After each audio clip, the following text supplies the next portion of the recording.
What's going on, everybody? Welcome back to another lovely Art of War stream. This is our weekly tier list Tuesday, and today we're going to be ranking all the datasheets in Codex Necrons, and guess what? There is a lot of them. There are quite a few. There are a lot. This ain't no ranking all the datasheet in Votann or whatever. Ranking both datasheets in Votann. No, there's a lot here. We are going to do the Imperial Armor ones as well, since some of them will be seeing the table. And, a couple things about this. We are going to be ranking it based roughly around the current MFM points, just like we did the AdMech one.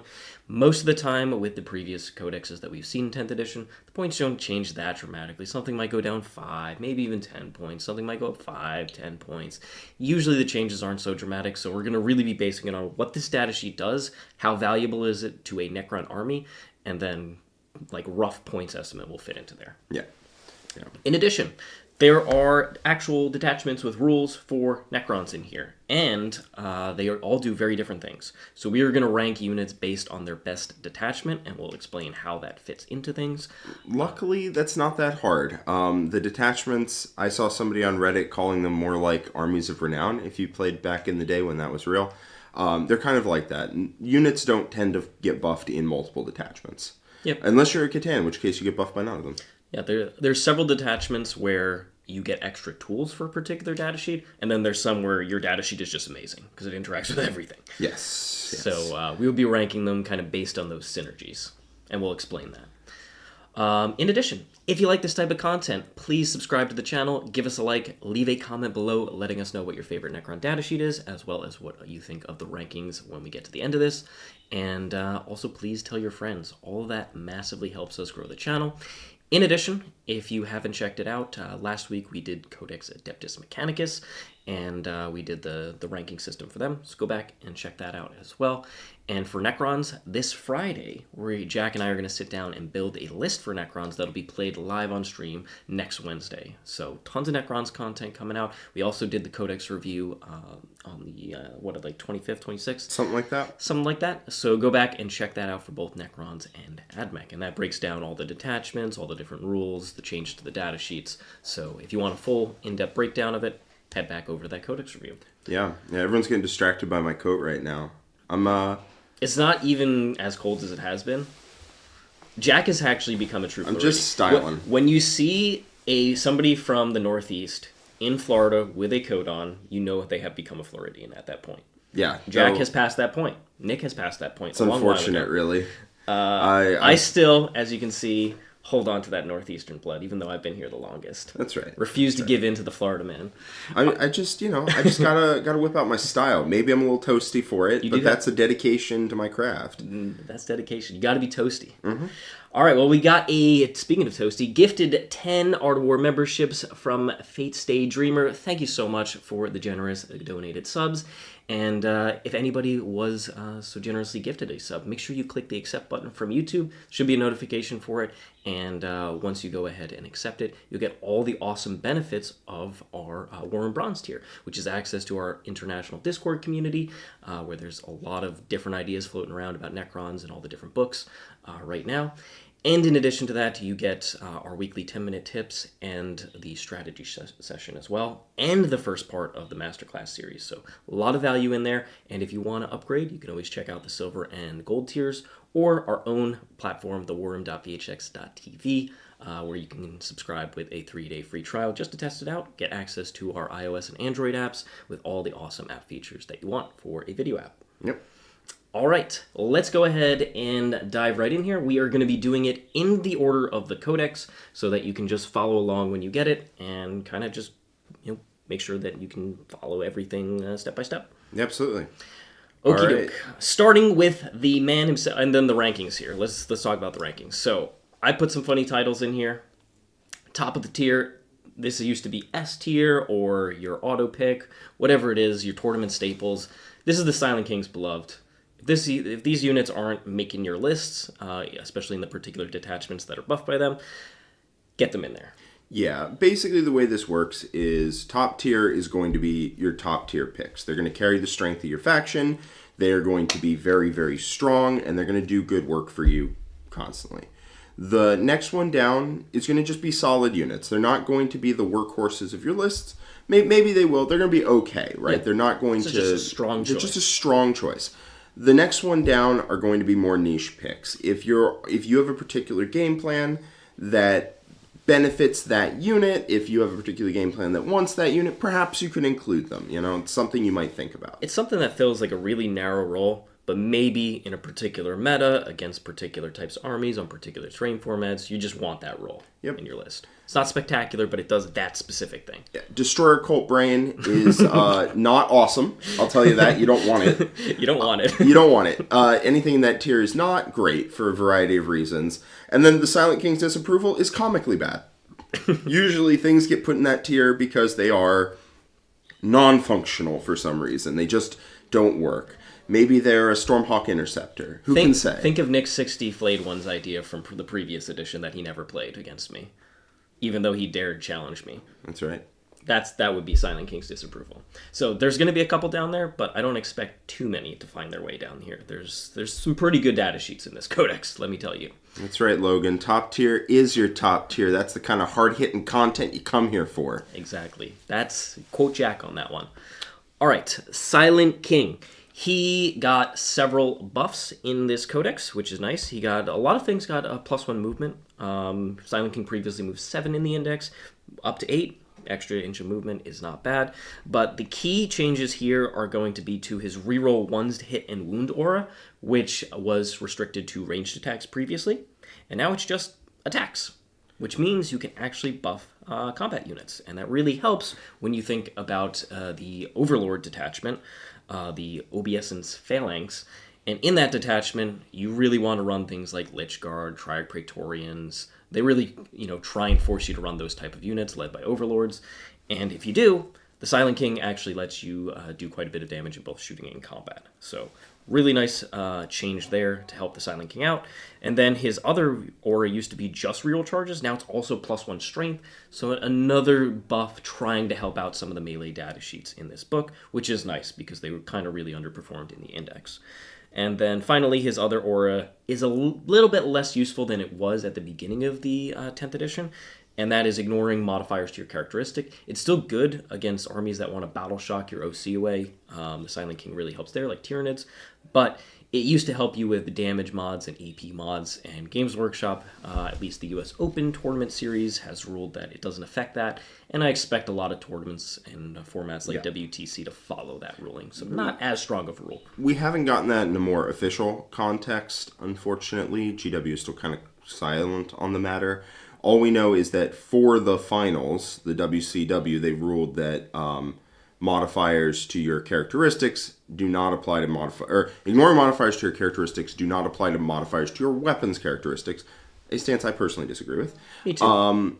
Where like -1, it doesn't ignore -1 damage or Armor of Contempt, that sort of thing.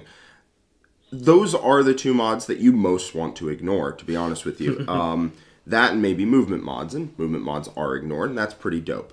But if it's only one of those three things that you ignore, it's a little less important. I mean, you still ignore -1 to hit and -1 to wound, which are great when they come up, but you really wanted to ignore AP reduction and damage reduction, and you don't. Yep. So the thing is, you probably just sit and reroll 1s to hit and wound, which is a very good aura. It is very solid, yes. And then he got a couple other changes. His other change was he used to be able to pick, I think once per battle rounds, a unit within 12 to unbattle shock. Now he's just a 6-inch aura +1 leadership to everything.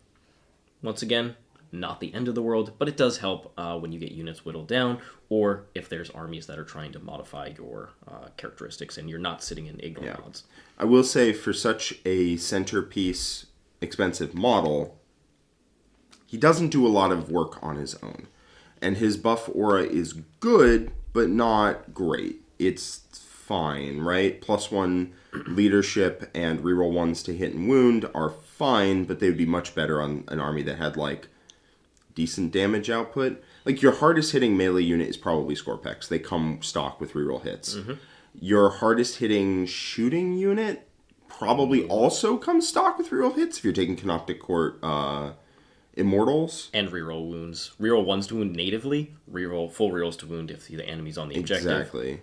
So, like, the Silent King is cool. I just struggle to see a point where he's going to be worth it. He really buffs a vehicle-heavy build, is how I think about it. A vehicle-heavy build or a Lychguard Praetorian, specifically Obsessance Phalanx type list, is where you're going to get the most value out of him. And that's pretty niche, in my opinion. I think the one thing that is holding... Because I think this is like a solid package. He's a good amount of damage and shooting. You can use a lot of strats on him, specifically in the Obsessance Phalanx, where you can -1 damage him. Very good. Or you can give him crit 5s. Which is nice with the volume that he puts out. Like, he does solid combat, solid shooting. He's got solid aura. Does he have anything that procs on crit 5s? I think he has lethal hits on his melee weapons. Yep. That's about it. Yep. But it's 12 attacks. I mean, it's not bad. It helps him punch up a decent amount. But anyway, the thing is about him is he just doesn't do enough to help the other archetypes, in my opinion. So if we're just basing him out, and then the last thing is, he doesn't have the Triarch keyword. He's literally the Triarch. He's the Triarch. Which means, by the way, the reason that's important is he doesn't benefit from the Obsessance Phalanx's rules. Which is +1 to wound against the target, which would be amazing. You want to know the funny part? Is he is specifically in the art for the Obsessance Phalanx. That's because he is the head of the Triarch. Of course he is. But he does not have the Triarch keyword or Overlord or whatever. But the word is all around his data sheet. Oh, it sure is. But the fact he doesn't have that keyword means he loses access to the detachment rule, which is big. +1 to wound is a huge deal. And he also loses access to, like, 4 of the stratagems. It's weird. Yeah, if he had Overlord as well. No, he's too lordy to be an Overlord, but not enough Lord to be a Triarch thing. It's weird. I think they've completely messed up the keywords on that detachment. Hopefully they come back because the next character also doesn't have the proper keyword. So, in my opinion, he is a niche pick. I think he's a Nemesis Dutiful Thrall. If he gets the Triarch keyword, I would put him up to Overlord's approval. Yeah, because the problem is the Obsessance Phalanx build is like, it's fine, right? It is trying to let the Silent King get -1 damage, and that's the biggest thing you can get from it. It's not bad. It's pretty good. But I think he probably belongs there, and then he might take a step up if he gets the keywords. But yeah. But he's solid, or if he gets like dramatically cheaper, which I don't expect. Well, even if it keyed off of Noble Walter, he doesn't have that either. So it doesn't matter. He has Vehicle, Character, Epic Hero, and the Silent King. They should just add the Silent King into the keywords there for the detachment, but whatever. Yeah. Anyway, yeah. Okay. Next up is Imotekh the Stormlord. So he got a nice new model, which is sweet. And he's basically the same as previously. He allows you to gain a CP in your command phase, so you can be flush with command points, which is super nice because guess what? Necrons have several different detachments that you want to spam strats in. Yeah. And where their strats are like, this is a legitimately defining type of stratagem. Like the -1 damage, spamming that out is fantastic, along with the crit strat in the Obsessence. In the Hypercrypt, that 3.1 away, so good. It is very, very good. The thing I noticed, so Necrons don't have, usually their detachments don't have a deep, or a wide pool of strats. The detachments generally have 1 that's really good, or 2 that are really good. Like the Canoptek Court has 4 very mediocre stratagems and 2 world-class strats. That's the move when you get within 9 inches, and the you can't shoot me over 12. You can't shoot me over 12 is probably the best strat in the book. They have 2 that are very good, and you get 2 CP a battle round, and you get 1 if you ditch a card. So you probably have enough to use both of those on your opponent's turn every turn, and that's enough. Outside of you probably won't spend both every single turn, so you do have some wiggle room in there.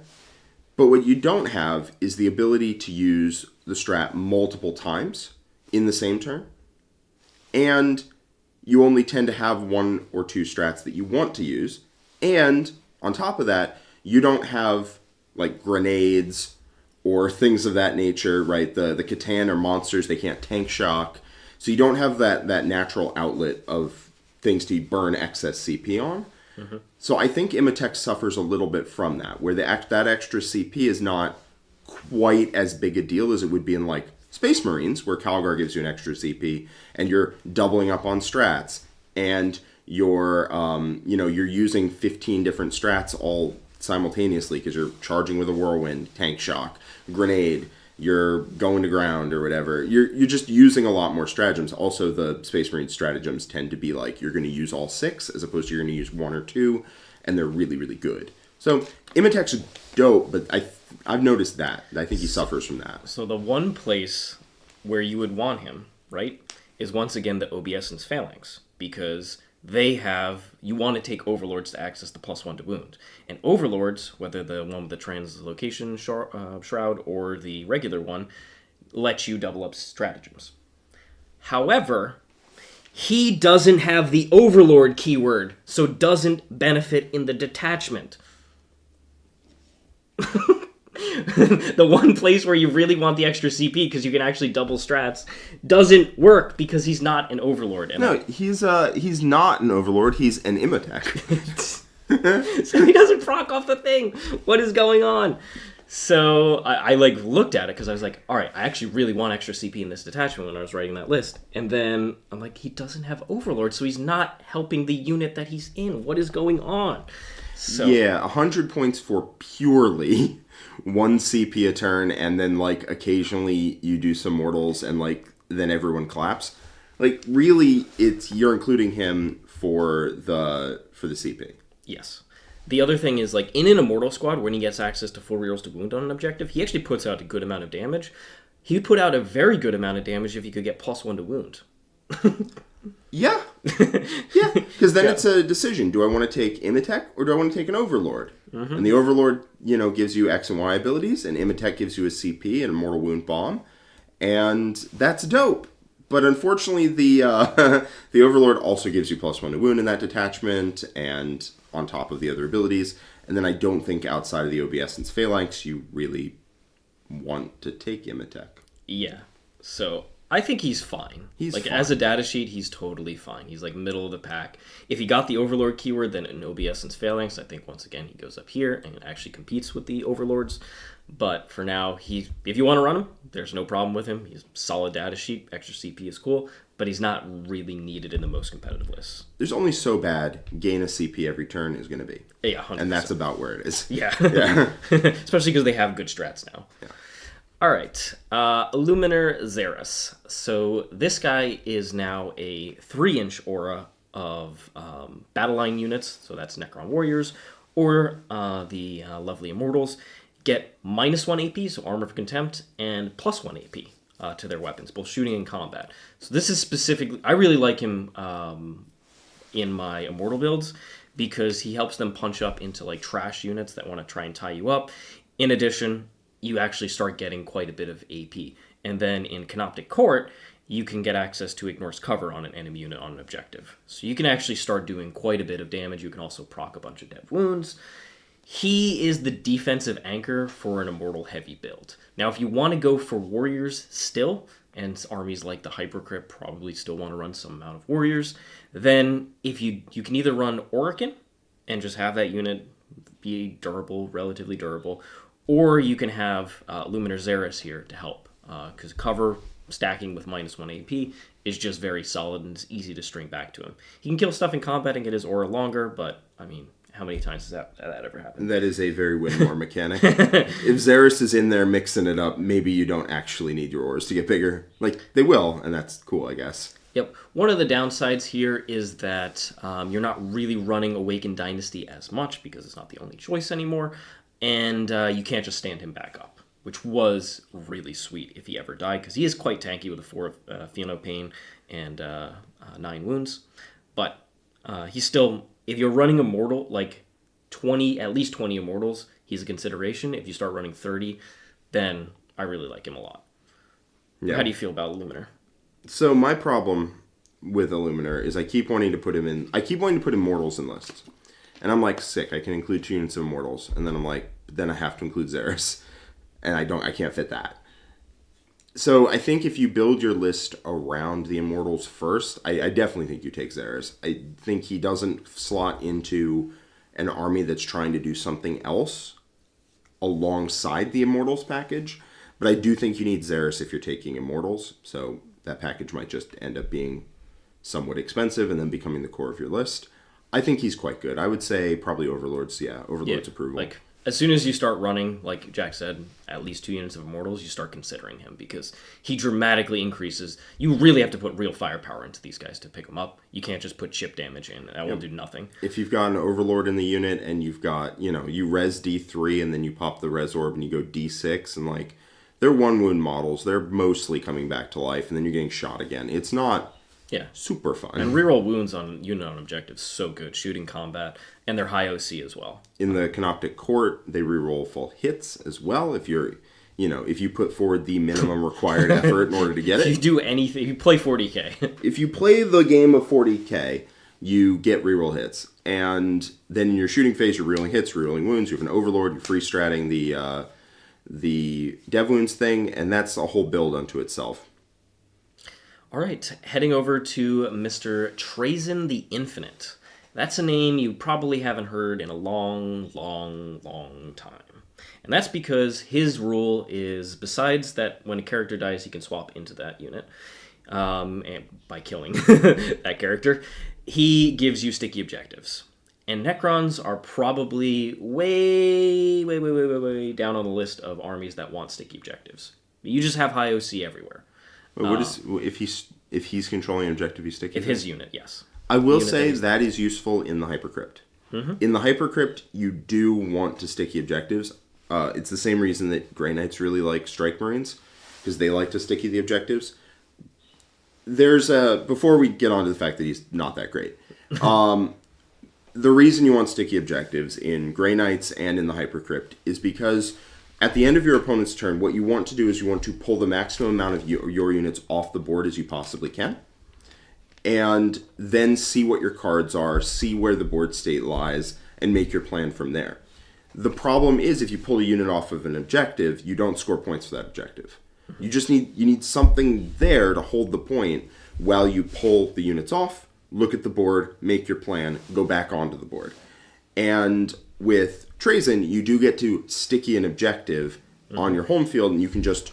You're not leaving it undefended. You're pulling stuff off, putting it back on, but you get to pull 4 units off with the enhancement, look at the board state, read it, put your models back down without losing out on primary. It's a big deal. Otherwise, your units get locked to objectives, can't actually teleport, and the amount of units you can teleport actually dwindles. Because it's never worth pulling a unit off and losing 5 points on an objective, so they stay there, and then you're not using your detachment ability. The other thing is, if you use the 3.1 away, string it out over multiple objectives, move block your opponent. They do some amount of damage. You teleport them with the monolith back to a different area that you haven't stickied yet, and bam, it's another objective stickied. And then you can go back and go do other nonsense. So there's a lot of tricks you can do with that one. Is it necessary? If you run any amount of trash, you probably still can just control it. But it helps against indirect fire if you're running like mostly trash type stuff. Outside of that, you control your home objective pretty much every time with Necrons. Other armies would kill for this, like Tau would love to have sticky objectives. But, you wouldn't just be able to walk off your home? Yep. So... I would say outside of the Hypercrypt, I don't even think you consider him, really. You could run him in a very silly Canoptek Court list that was the 18 Wraiths and just Catan, and just have 5 Immortals with him. Nah. Just sticky stuff. Nope. I don't want him... He just doesn't do anything. In Hypercrypt, sticking objectives is legitimately a valuable thing to have. It is... I would probably strongly consider taking him in Hypercrypt. Whether I end up actually putting him in, it's another question. Yeah. But I would strongly consider it. But outside of that, it's like, nah, it's not. He also doesn't have the Overlord keyword, by Sure. the way. Yeah, he's a noble, though.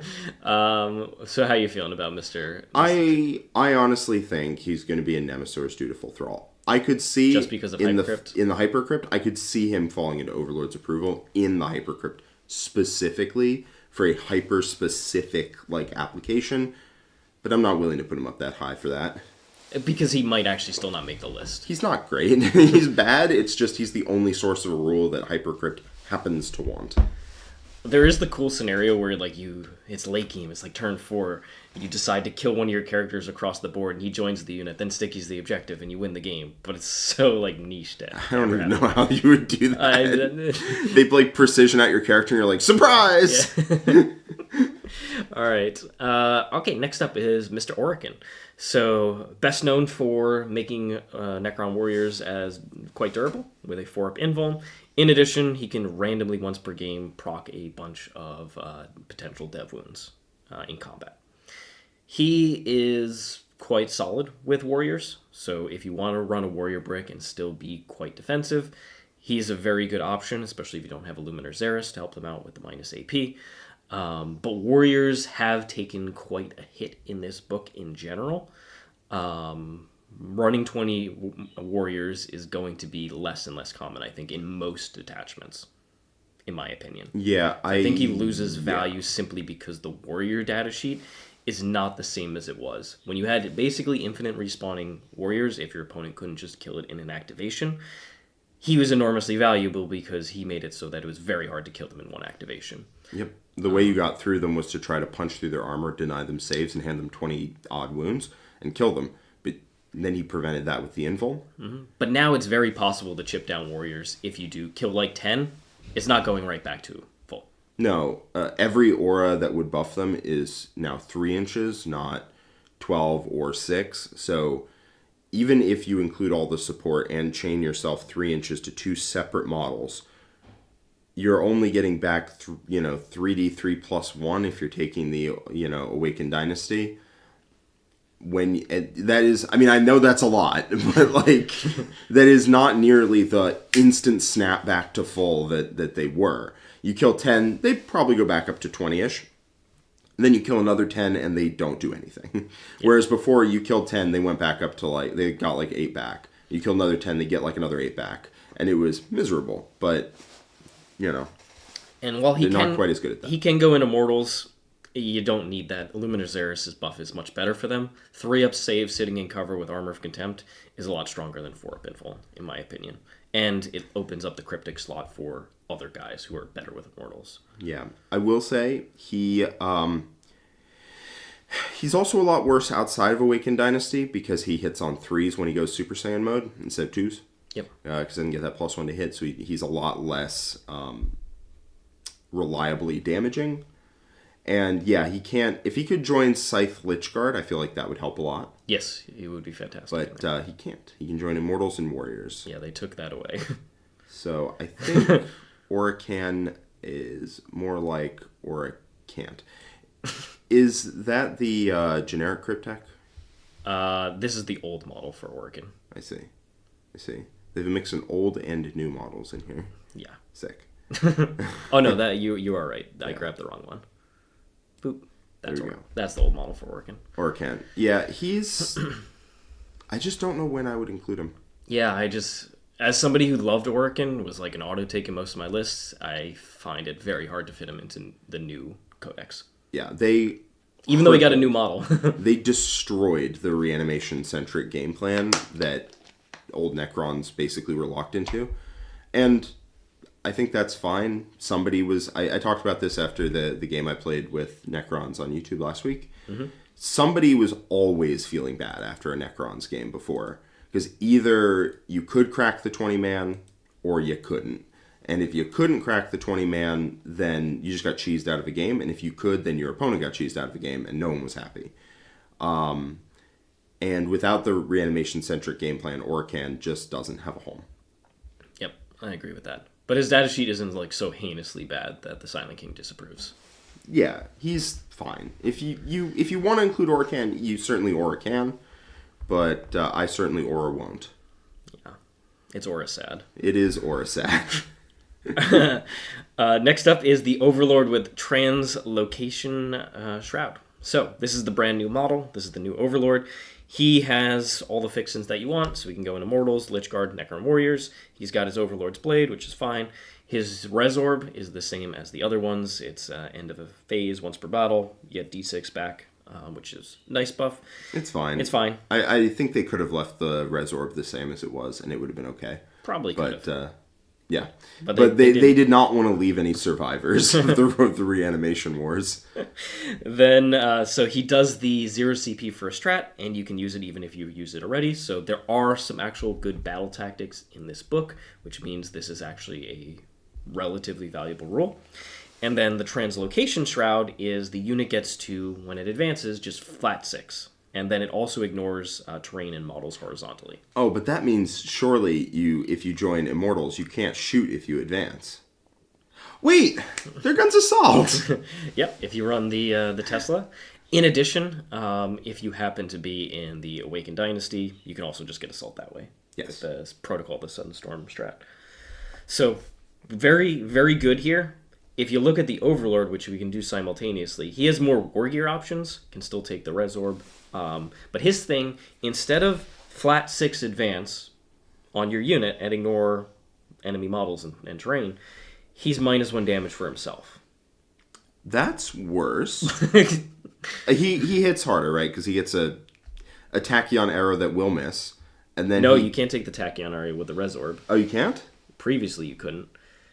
If a model's not equipped with a Tachyon arrow. Okay, sure. So instead of missing with a Tachyon arrow, you'll take a Res Orb. Yeah. But then he hits a little harder because you can get a Void Scythe instead of an Overlord's Blade, which now that you don't automatically hit on 2s with that, because you might not be taking Awakened Dynasty, you can wonder if that's even better at all. And who knows?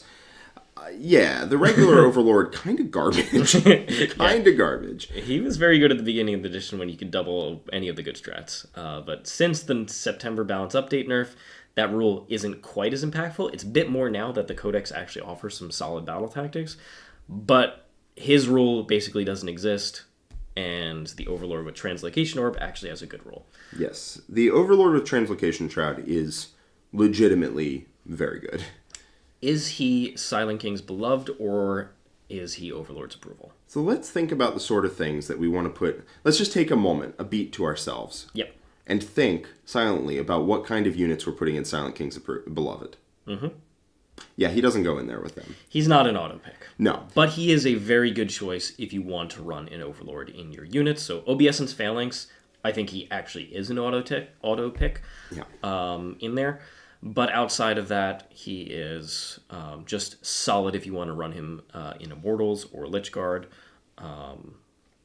And then Warriors, you can put him in there to give them the extra advance. Because the cool thing that you can do is you can flat 6 advance. And then if you have, like an Awakened Dynasty on your Warriors, you use Protocol of the Sudden Storm so you can still shoot. Then you have a Chronomancer in the detachment. You can then move another 6, or you could just Hypercrypt in.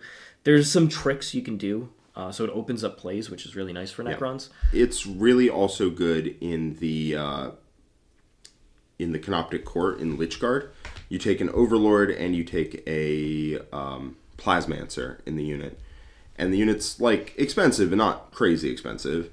And you can flat 6 advance, so you go 11, you shoot, you free strat the devastating wounds, you reroll hits, you reroll wounds. You do a ton of damage, and if they hit you back, at some point you have cover, and you have Armor of Contempt from Szeras, and you can Res Orb, and you can reanimate, and it's kind of a beast. It's a beast to deal with, for sure.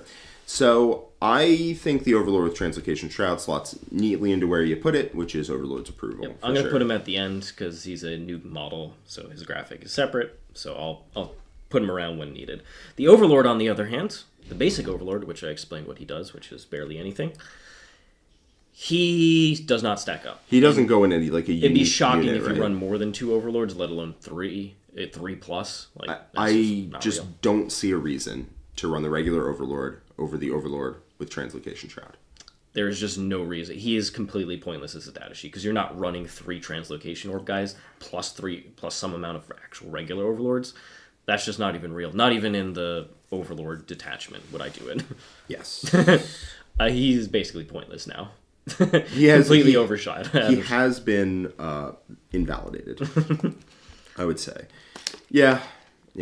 He would be okay. He would be, like, all right if he didn't just have a chatter brother.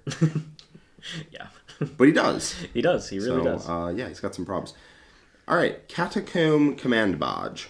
So the Catacomb Command Barge is still that 6-inch aura of +1 OC, which means your OC2 units, Warriors, and Immortals can go to OC3. Lychguard, Praetorians, a variety of other stuff can go to OC2, which is quite nice. In addition, he's -1 to wound if the strength is greater than his toughness, which is 8.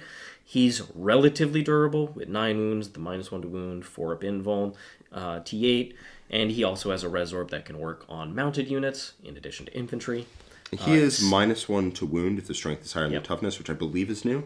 No, he's had that. He's had that? Yeah. Interesting. So one of the big downsides here is, he's a solid data sheet. He's a flying vehicle, that's fine, he's relatively tough, and +1 OC in an aura is quite solid. However, he used to be particularly durable in Awakened Dynasty, where you could pop a 4-up Feel No Pain on him. Yes. At that point, your opponent's not really sniping him unless they put like the Power of God into him, in which case they're not putting into other stuff. Cool. You can hide him. So you can still do that if you're on Awakened Dynasty, and like you totally can. This guy was really only an include when you take... He was really only an inclusion in your list when you went full OC warrior nonsense spam, right? When you just took like 2 to 3 bricks of warriors, told your opponent, I don't think you can kill these, and then you made them all OC3 so that when they couldn't kill them, you controlled every objective on the board. A deeply toxic playstyle, in my opinion. It's just very stupid. But without that playstyle, I think that the Catacomb Command Barge suffers a little bit, because he was only really good in that playstyle. I think his probably best attachment, like durability-wise, it's Awakened Dynasty, because you can make him very annoying to deal with, but he's not really needed there, is actually the Canoptek Court, because you can make Wraiths OC3. OC3 Wraiths are pretty banging. That is cool. Is it necessary? Probably not, but it is a tech choice that you could add, especially if the mirror matchup in that became more popular. That would be a ludicrous... That would be a great mirror breaker. Right? Because neither of us are doing any damage, but I have the objective. Exactly. So, cool tech choice. He's very much a tech choice. That hard to kill. He has a 4-up invuln, which makes him like unreliable to kill, but he's not that hard to kill. I don't know. I could see it. I could see including it. I could see including the Wraith Wall with him in Awakened Dynasty, give him the 4-up, but then it's worse. You can't be the no-shoot me. And then if you put him in the Canoptek Court, then he is not that hard to kill. I've used him in Immortal-heavy builds as well to make them OC3, and allows you to string them out in more places, which is pretty solid. It's nice that he's Battle Shock protection. Yep. That's another big thing that I think we haven't really talked about, which is if you give something +1 OC and they Battle Shock, their OC gets set to 0, and then they get the +1, so you still control the objective. Yep. You're not nearly as good at it as you were, but you still get to control the objective. Yeah, it's a much cheaper way than the Silent King to make sure that Battle Shock doesn't cripple your control. Yeah. So, I think he's just a solid data sheet. I think he's solid. He's all right. He's definitely better than Trazyn. Yes. Trazyn is held up there by only the Hypercrypt Legion, and that is it. Otherwise, he would be tumbling down. All right, we've got the ye old Skorpekh Lord model that you may not have ever seen on the table because Games Workshop refuses to write him good rules or cost him appropriately. So he's basically the same durability, 4-up invuln, 7 wounds, T7. It's fine. He has 4 good combat swings and then a couple nonsense ones. Yeah, he joins Skorpekh Destroyers, obviously. He gives them lethal hits, which is solid because they are only strength 7 now, and they don't really punch up as well. And they reroll hits, which is dope with lethal. Yep. And then he can do some amount of mortals on the charge. The problem is he's worth, like, at least 3 Skorpekh Destroyers or something like that. Something in that vicinity. He's always been priced extremely expensively, and... his offense, for whatever reason, for being such a hulking, gigantic Look at model... his thing. Yeah, he's huge, okay? He is a Skorpekh Lord that is designed entirely to kill the living and whatnot, and he is huge with a gigantic sword. Yeah, he's got 4 attacks and they suck. So that's not awesome. Let's see what they graced him with this time. All right, his 4 attacks don't suck, but they are 4 attacks. But they're 4 attacks. And that sucks in and of itself. So inside the combat detachment, which we haven't mentioned, Annihilation Legion, There are a variety of upgrades you could potentially put on him. It would be the Soulless Reaper as one of them, to like tie up an enemy in combat so it can't fall back, has to remain stationary. You can give his unit, if he's leading it, on critical wounds, +1 AP. Especially if you have lethal, it's not as good. I have a question for you. We have someone in the chat saying he wants to try him in the Obeisance Phalanx with the crit hits 5s. Can you double check and see if that requires you to be an Overlord or a Triarch or whatever? The Obeisance Phalanx? Yeah. For the crits? The crit 5s. Is one Necron unit. Okay, that has alright, yeah, that is a cool combo. That is a cool combo. Yep. It only restricts Titanic, which means that like the Monolith and stuff can't do it. But it would be nuts on the Monolith with the sustained D3. But anyway, the other thing is you can get the 4-up Fight on Death. Like, none of these are like make him. There's no combat like buff. You don't get like +3 attacks. Some. The good one is Soulless Reaper, which is on a 3-up. Your opponent can't fall back from you. Which is a more defensive tool. Yeah. Rather than like buffing this guy into like I murder. Oh, you cannot make the Skorpekh Lord murder. He will not do it. You can make Space Marine characters utter murder machines. You can't make this guy. You compare this dude to a Black Templar's captain exactly. in Sword Brethren. It's just like, not even close. It's not even close. This is not in the same realm. Same thing with the Chaos Lord with Chosen. Like, what is this?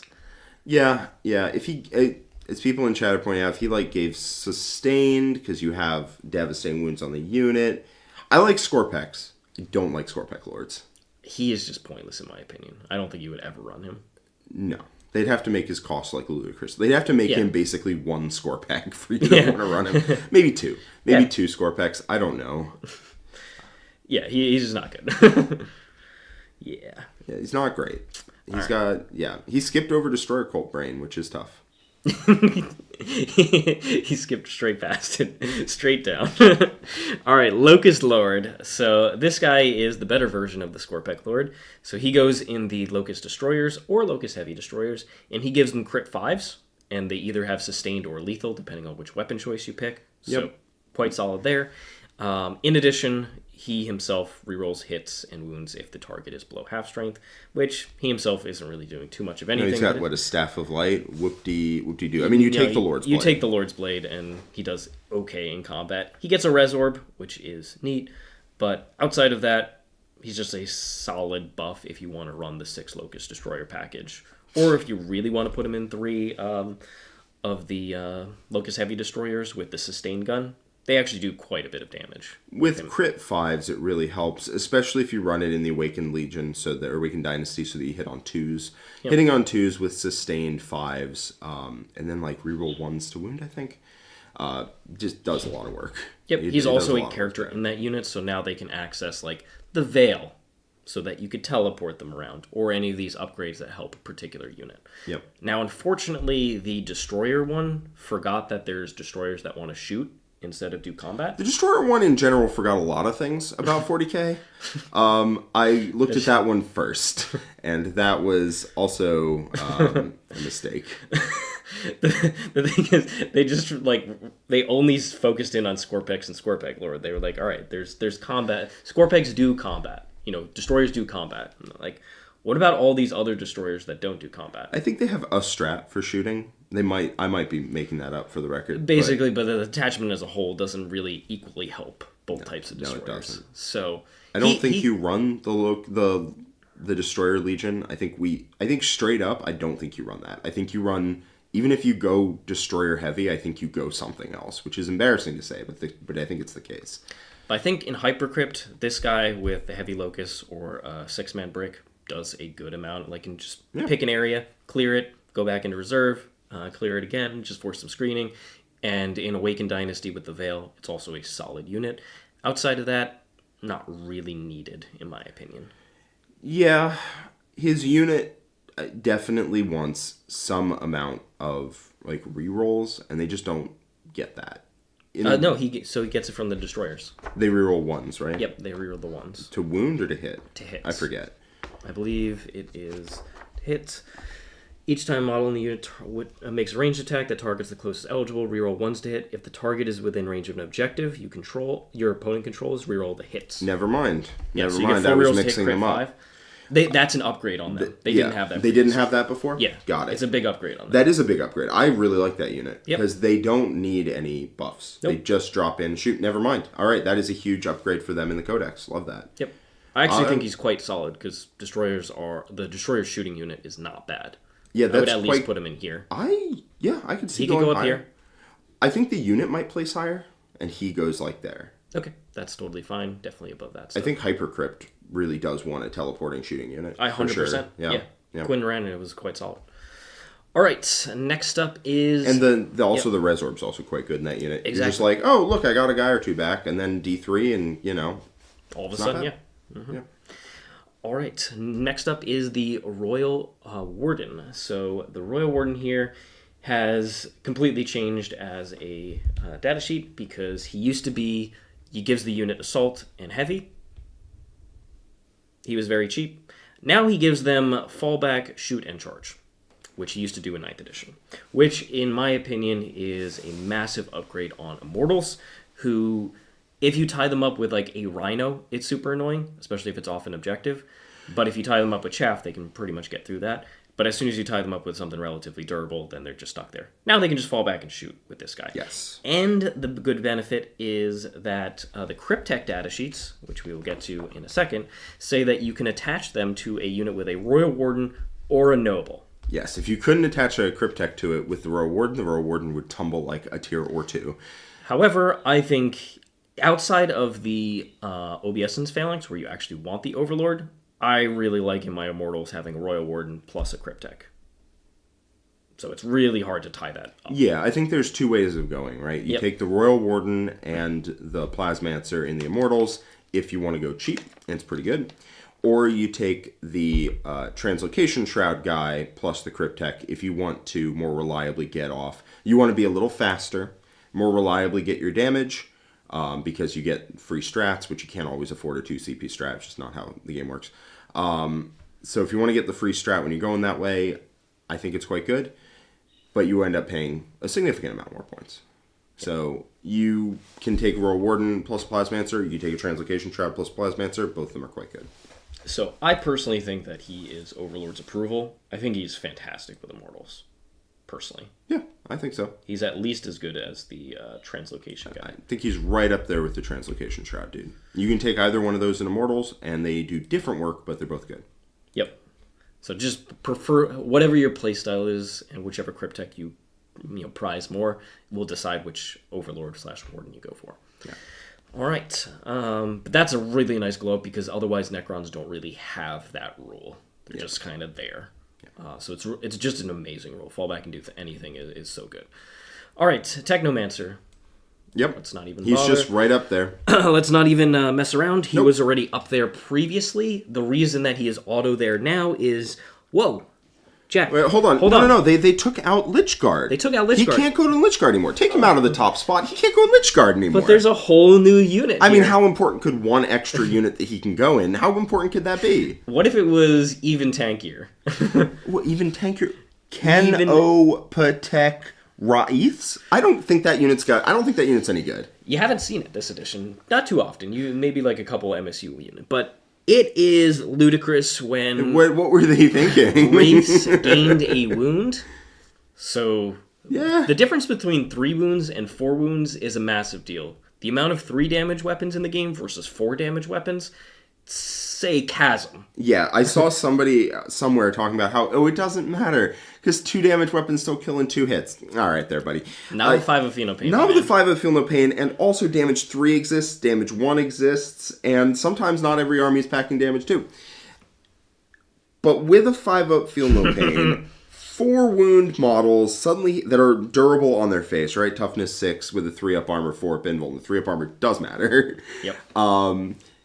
When you've taken that from a 3rd wound to a 4th wound and added a 5-up Feel No Pain, that unit goes from all right, niche, not great, to hyper durable. Mm-hmm. And then you staple the Canoptek Court rules on top of it, and we're off to the races with a tier 1 list. Yep, so he is a Cryptech, so that means he can take the enhancements in the court, including the Dimensional Sanctum to infiltrate a Wraith unit.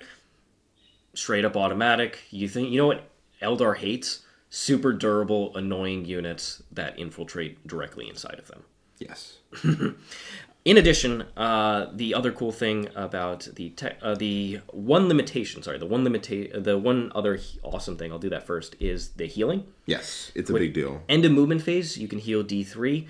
So if there's a wounded model, you can help bring it back up to full. But if there's like a friendly Catan model, if there's a Catan bonking around, you can just dink heal them up. Yep. And that's a huge deal because it's a huge deal in the Wraiths.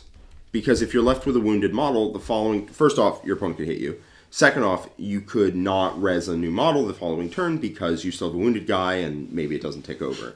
But with the Technomancer, you just go, bzz, heal him up. Now he's at full, and then the following turn you reanimate a whole dude and then heal him up to full with the Techno.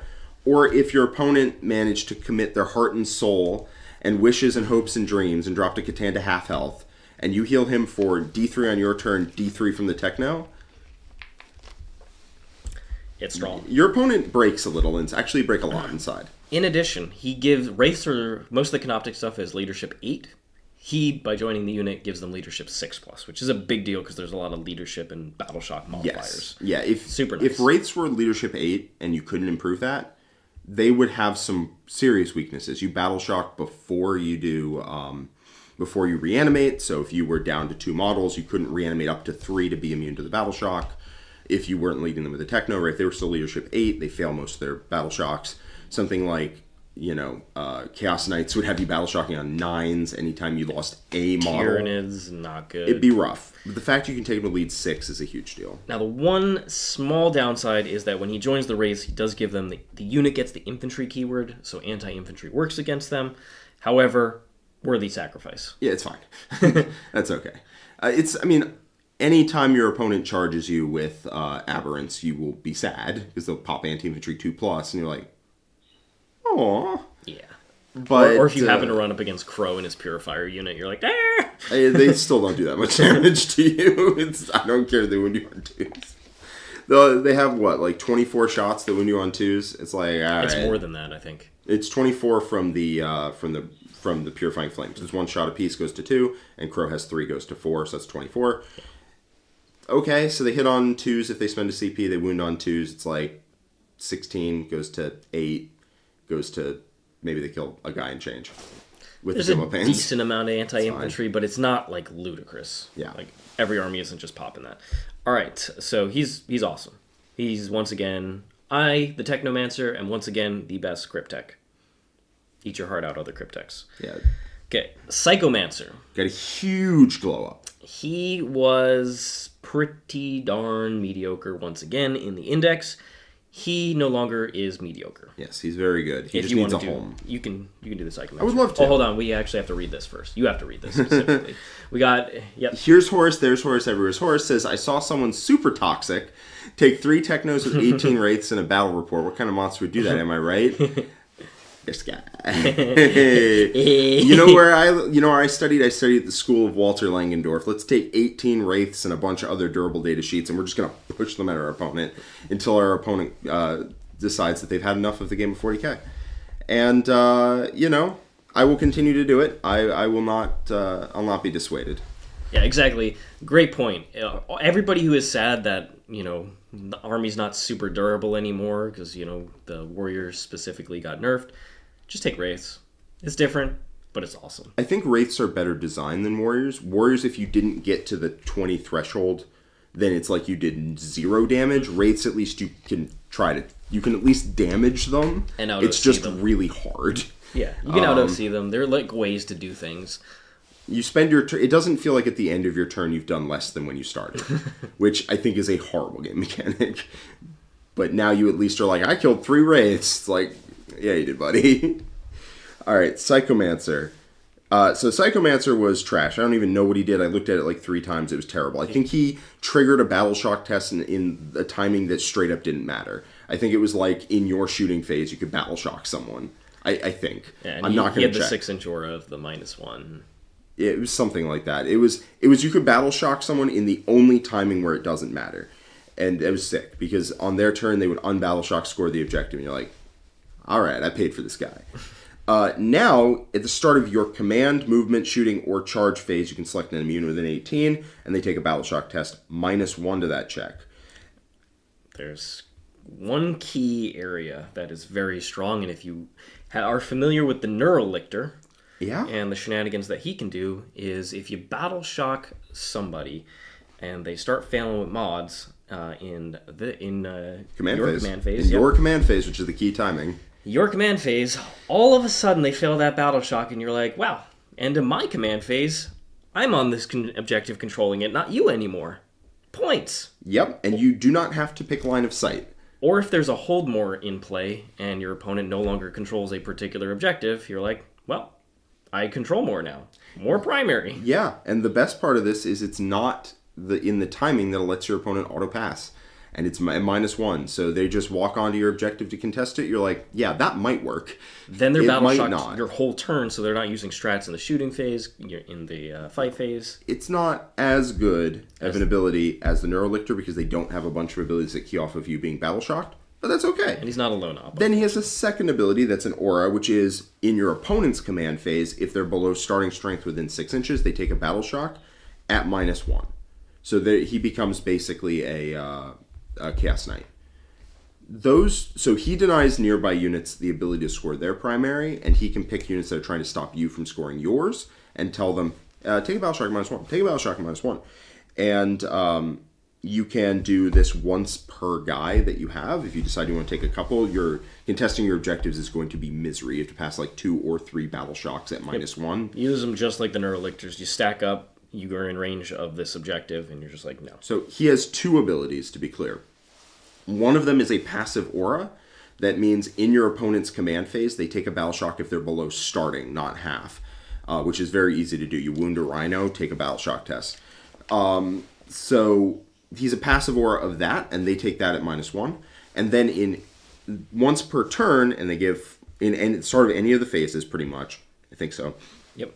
You can issue a battle shock test to an enemy unit at -1 to help protect your primary. You're almost always going to do that in your command phase. But you can walk up to a unit that needs to use a defensive strat and drop it on them, if necessary. You can do it at the start of the shooting phase. It's really versatile. It's very good. You just do it in your command phase anyway. Oh, you physically move up. You can physically walk up to them and just be like, take a battle shock test, idiot. And then if they fail it, you're like, all right, your character can't come back to life if they're sisters, for example, and just be like, or your unit can't be -1 damage or fight first if they're custodies, etc. You can't fight on death anymore. I think the one thing that holds him back here is which units you join into. You could just run him solo and be like, if they have indirect fire... That sucks, because he is very easy to kill. But they're actually putting indirect fire into him instead of other stuff, so that might be worth it. But if he had lone op, he would be fantastic, and you would see several of them run. Without that, it's going to be whether you want to give... How badly do you want to give up Assassinate? If you don't care about Assassinate, go for it. If he had lone op, you would be seeing 2 or 3 of these in my lists. Yep, you really would. But yeah, he does run out of places to go before he runs. Like you want him. You don't want the unit he joins because he doesn't buff that unit. Exactly. And I could absolutely see just taking him by himself, sticking him behind a wall like near an objective, and just being like, all right, battle shock test, battle shock test, battle shock test. Yeah, I've thought about doing it too in a very Immortal heavy build, so probably will try that out. He is a nightmare of a kit to build, though. Let me say that. I mean, that's thematic, right? He is nightmarish. So I think that personally, he used to be like down, completely useless. He used to be like comically bad because his battle shock was the only timing that didn't matter. Is he here? Is he here? I've had trouble fitting him into my lists. But he has a solid data sheet. I'm willing to put him in Overlord's approval on a probationary basis and see what he can do with it. Okay. Because I think you have to really build your archetype towards this, but if you do, it's very strong. Yeah. We have a $5 super chat from Ymir Hades. Is the best Necron build in 10th on par or better than Scout Move and OBSEC was in 9th? In my opinion, no. Because at that point, I think it was the best army in the game, at least for like a 3-month window. And I don't think we're there. No. I think it's quite good, though. The thing is that the pace advantage that Necrons could get was absolutely insane. And the scoring of that addition meant that if you racked up a lot of points while denying them primary, you just created such a huge gulf. You can do that here, but a lot of armies have shifted towards MSU, towards a lot of high OC units, and so it's not quite as easy for Necrons to do. Yeah. if we're talking about the about like 3-month window of a little over a year ago, like a year and a couple months ago, where Necrons were the best army in the game, then I don't think this is as strong as that. But I do think it's stronger than like just think about the 6 months before that. You're in turn 3. You already have like over 60 points, possibly more. Oh, when I took Necrons to Nova, I sleepwalked my way to 97 points. Like if I went first, it was on you to like table me by turn 4. And that was turn hard 3. to do. Turn 4, no. Turn 4 was when I would like get the last tick of primary and make it 97. Yeah. Like start of my turn 4, I would hit a 97 basically. So I don't think we're there at all. No, but I think we're at the point 6 months before that where we still had all the rules. The metagame just didn't benefit that playstyle. Luckily, this codex is far more diverse than the Necron codex in 9th edition, which was shambolic. It was the Silent King. It was Skorpekh's. It was only Destroyers. After the points decreases. Only after I'm talking the points original core. codex. Oh, without core? Ugh. Yeah, it was rough, man. This is a codex. This right here is a codex. There's options. There's interesting rules. There's mechanics. There's design philosophy. 9th edition completely dropped the ball, but we're not there. So well, they gave core to everything, and that helped quite a lot. It did. They just handed out like confetti. Now. I'll be honest, I think it still has a bit of a keyword issue where... Does it? Even outside of this unit should have X keyword and doesn't. What I mean is, if you include a detachment, you get to buff like 5 units with that detachment. So anything you include outside... It's partly why I like Catan so much, is Catan don't benefit from any detachment, but are good outside of it. And that helps. All right, we've got the Chronomancer. This is one of my personal favorite cryptechs. Not necessarily because it adds a lot of damage to the army, but it adds tricks. And so his rule is, first of all, the unit's -1 to hit. Which helps. Both shooting and combat. So makes Immortals -1 to hit all the time, -1 AP, sitting in cover. It makes them just quite annoying to get through. In addition, he has the rule where after you shoot, you make a normal move up to 5 inches. You can't charge, but it means that you shoot, you get onto the objective you otherwise wouldn't have, especially with the advancing Tesla unit. Yes. So it gives you nice added mobility, or you just fire and fade the unit. You step up in front of terrain, shoot your opponent, step back behind, and keep doing that. Rinse and repeat. Yes. So him comboing with the Royal Warden means you have a very, very safe unit that can either fire and fade, or can just, if your opponent does charge through the wall, you can just fall back, shoot anyway. Yes. And still benefit from his ability. So there's some really nice combos there. Doesn't buff the damage, but if you might do it split, like have at least one unit like this, maybe have one built on around damage, which is the Plasmancer, and we're going to get to him. But I quite like the Chronomancer. I think he's very, very solid. I think he's very solid as well, especially in like Hypercrypt where you teleport a unit 3 inches away, then move 5. What is that? Like, a 20-man unit of warriors, you just write your name with it in the center of your opponent's army and then move on to every objective. What are we doing? I think he's the top of this. Sure. He's not an auto take, but he's very, very strong. Yeah, for sure. All right, Plasmancer. So he's the damage brother. He does... they made all the cryptechs do good, viable things. Yep, this is the best they've been balanced ever. The Techno's still the best, though. Techno's still the best. Techno's still the best. 5 of no pain, just good. Plasmancer. So, crit 5s on ranged attacks. Very strong ability, especially because Immortals have either sustained or lethal, depending on which weapon choice you pick, and can access full rerolls in the Canoptek Court. That's strong. In addition, you can do some amount of mortal wounds to an enemy unit within 18, and chip things down with mortals. So, if you want the damage, this is the guy, because you can do an amazing amount with the Tesla of proccing tons of hits, and then you're rerolling wounds against the unit on the objective, pop dev wounds. Canoptek Court, this guy gives you reroll hits. It's very good. It's just very good. I think this could... I think like the Lokhust Lord, I think he's going to go in Overlord's approval, and I think the Immortals are going to go up in Silent King's Beloved. Yeah, I would agree with that. I think he's up here. Whether you pick the Chronomancer or the Plasmancer for your Immortals, really depends on your preferred playstyle. You could go with a mix of them. One unit has the Chrono, a different unit has the Plasmancer, but I think they're roughly equivalent in my mind. Yeah, I would probably lean... I think you lean towards Chrono and Warden, and I lean towards Plasmancer and Translocation Guy. Because I like running 3 units, so I like 2 with the Chronomancer and 1 Plasmancer unit. Yeah, I can see that. I would probably go a little more heavy on Plasmancer, but that reflects that I like to hit people with the big beats. Yeah, it really depends on what the rest of the list is. If that's the only real damage dealers, then I really do like the Plasmas more. Yeah. So contextually, it really depends. But he is very good, for sure. Yes. Okay. Catan Shards. You want to start? Oh, I would love to. So, I've played 2 games with the Necron book so far. No, 3. I played 3. One of which had 4 Catan, one of which had 3 Catan, which is the one you saw. 2 of them were just practice games. And one of them was into Nick, where I had all 6 Catan. I played the 6 Catan version. That list was so cool. It was very fun. I played it in the Hypercrypt, and the Hypercrypt helped a lot. I think it's a cool army. I don't think it's like a great army, but I think it's good. You can take it to events. You can do well with it. I think there's better playstyles, but the Catan are great. They receive almost no benefit from the detachments. There are occasionally 1 or 2 that just say Necron unit, and that's about it. You don't get much. What you do get is you get a ridiculous stat line. Just absolutely crazy. They went from, I believe, 7-inch move prior into a 6-inch move. That is a nerf. And across the board, they gained a 5-up Feel No Pain. Something I'm going to be honest with you, did not need. But they got it. And they retained their half damage. They retained their toughness 11, which is just super obnoxious. There's a lot of strength 10 stuff out there. And they're used to like wounding mid-toughness vehicles and monsters on 4s. And they just don't here. They kept their 4-up invuln. They kept their 12 wounds along the half damage alongside the Feel No Pain. That's just miserable, to be honest, to try to kill. And I did get just like a psychic, like vampire-ish sort of feeling from watching Nick just like completely bounce off them. It was great. You were in the room for that. Oh, yeah, I was. And I high-fived you.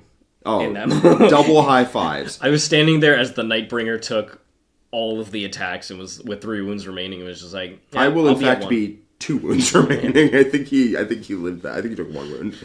I love Catan myself. You know that. Star Gods, man. Yeah. The Catan are also my favorite part of the book, personally. And then going into this codex, they just happened to get a massive glow up. So let's go through them. They're not that... They are somewhat distinct from each other, but they all, at the end of the day, have a move 6, toughness 11, 4-up invuln, 12 wounds, half damage, 5-up Feel No Pain, which is gross.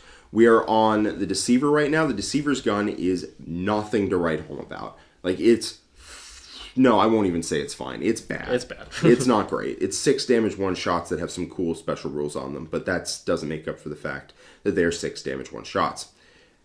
His main claim to fame, his melee is arguably the worst in the bunch, maybe the second worst or whatever, but he's not great in melee. He's fine.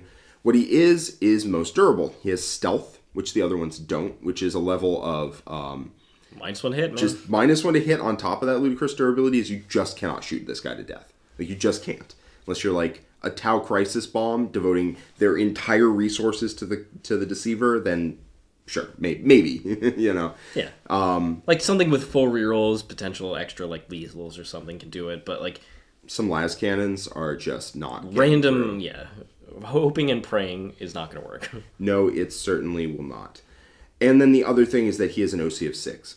He's not the most expensive, but even so, he is still the worst. He does have a redeploy. It isn't after you know who's going first, like a couple of the other ones, but you can put more things into reserve, which is fine, or just redeploy them wherever you need to. Especially if you use some infiltrating units like Flayed Ones, you can put them back a bit safer in your deployment zone. Yeah. Something to note is that he is only strength 8 as opposed to Transcendent strength 9. So he is substantially worse at cracking the targets the rest of your list is just going to have problems at killing. Necrons are okay at killing like mid-toughness stuff. They're quite bad generally at killing the high toughness. Like you have to include specialty units to do that. Mm-hmm. And if you want to use Catan as that, the Deceiver is not going to fill that role. Nope. I think the Deceiver falls in at Dutiful Thrall. Yep, I 100% agree. He's not bad, but if you compare him to his brothers, he has some issues.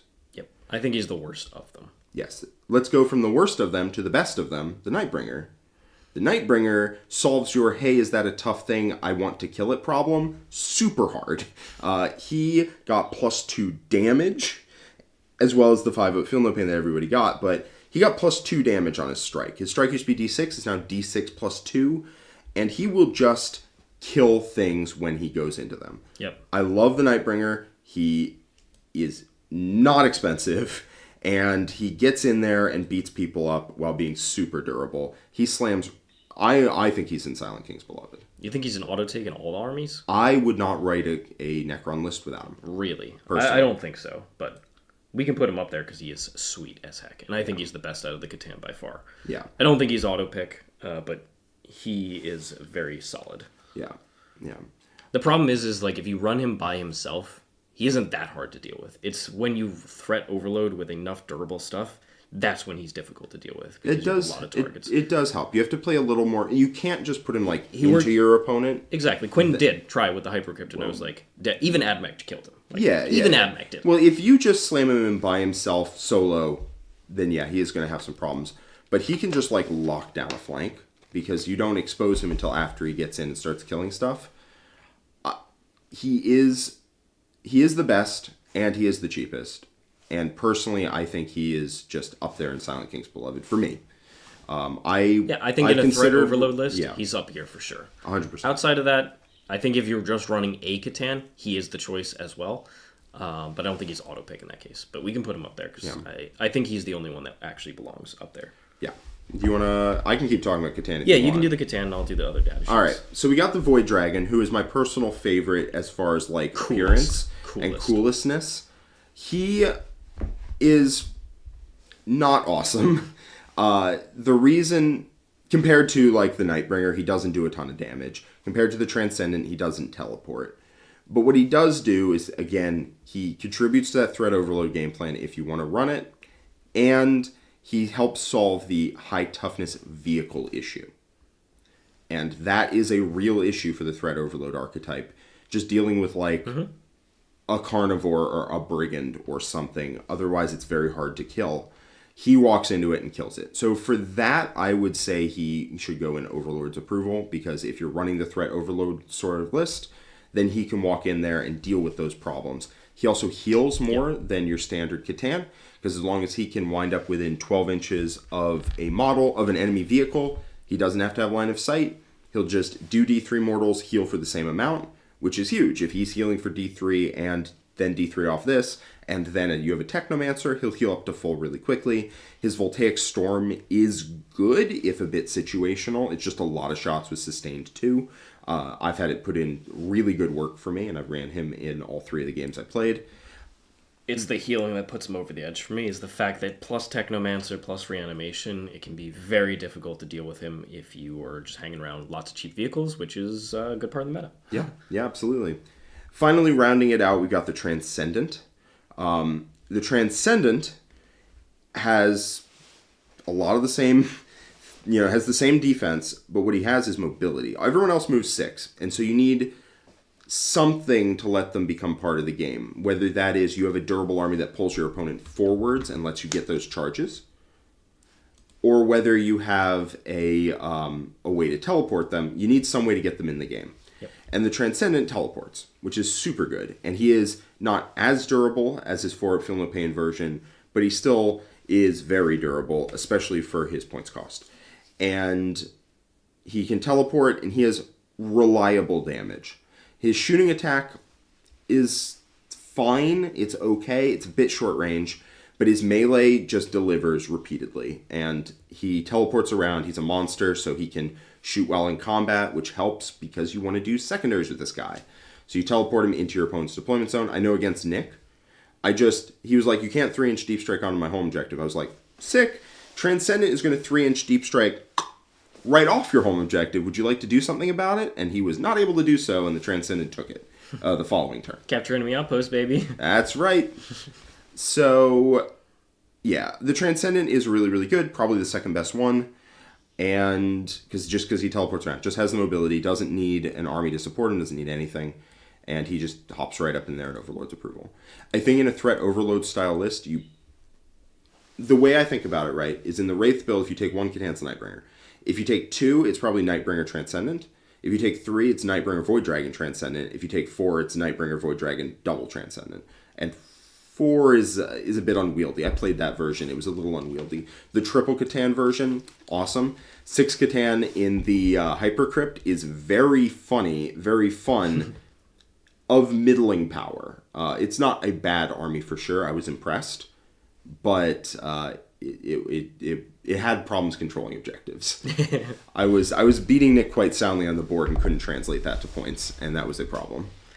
All right, so those are the Catan, which, as Jack said, are in pretty good spot, honestly. Yes. The Deceiver is the Deceptor, as I called it, all of KC teams, is pretty clearly the worst one, and is still, if you only had him, right, you couldn't look at what you could get for a Catan, I think he would be quite solid. Yeah. But you can get the Nightbringer, who has the most random gun in the face of the planet. It can smoke a knight, smoke like an Armiger or something, or it can do 0 damage. There's no in between. There is no in between. We've got Shackleton Mangrum here, who's been a member for 18 months. Thank you so much. I very much appreciate your continued support. Call upon Ancient Lore for this question. I need advice for 9th edition Tyranids. What? This is not the time. Tyranids? How should I build a viable horde army? Just Termagants or more? Gargoyles, my man. It's gargoyles. Gargoyles are great. Gargoyles. Endless Swarm Gargoyles are good. Endless Swarm Termagants are good. If you want to build a viable horde, I believe you just take a bunch of Termagants, a bunch of Gargoyles. You back it up with the standard Tyranid staples like the stupid Battleshock Neurolictor guys. Yeah. And then you see how many points are left, and you fill in the rest of it from there. Probably some Maleceptors. So, yes, there are a lot of characters in Necrons, and this is having cut a bunch from Index to Codex. I will say I didn't see why they did cut some of the characters until right now. There's a lot. So Necrons just have a lot of data sheets, but we are heading into the non-character data sheets now. All right. We got Warriors. Necron Warriors.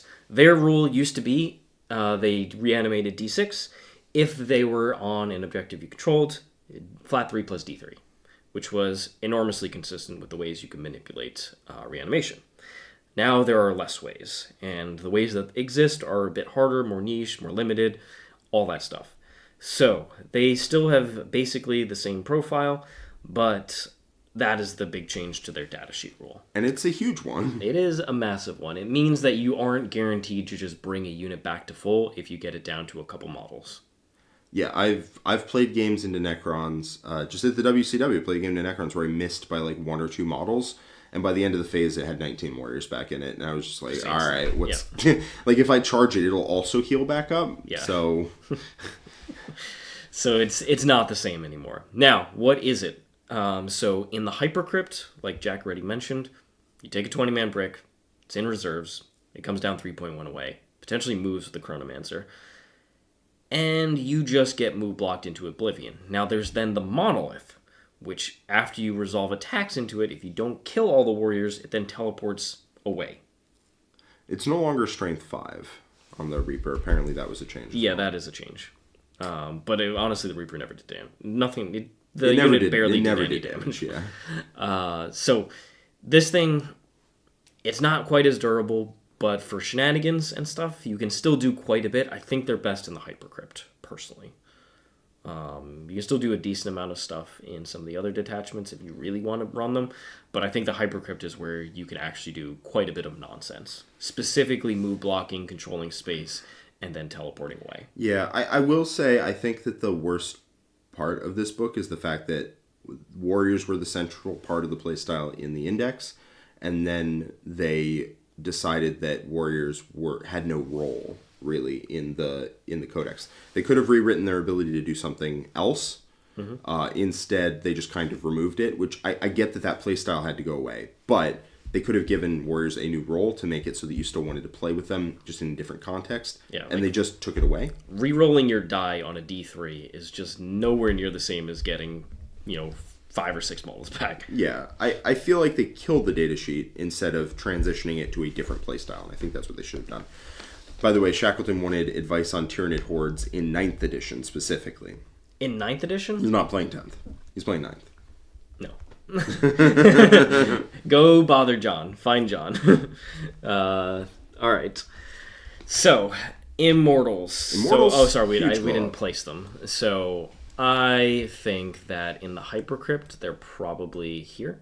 Yeah, probably. Outside of that, they're probably here, but Hypercrypt will bring them up to It's kind of the standard place of, like, the character that only buffs them is one below them, the Orikan. Yeah. Same way a lot of the units are about to go into Silent King's Beloved that have their buffing character below them. Okay, Immortals are amazing. Yep, Immortals are great. Immortals have a reason to exist, whereas Warriors don't.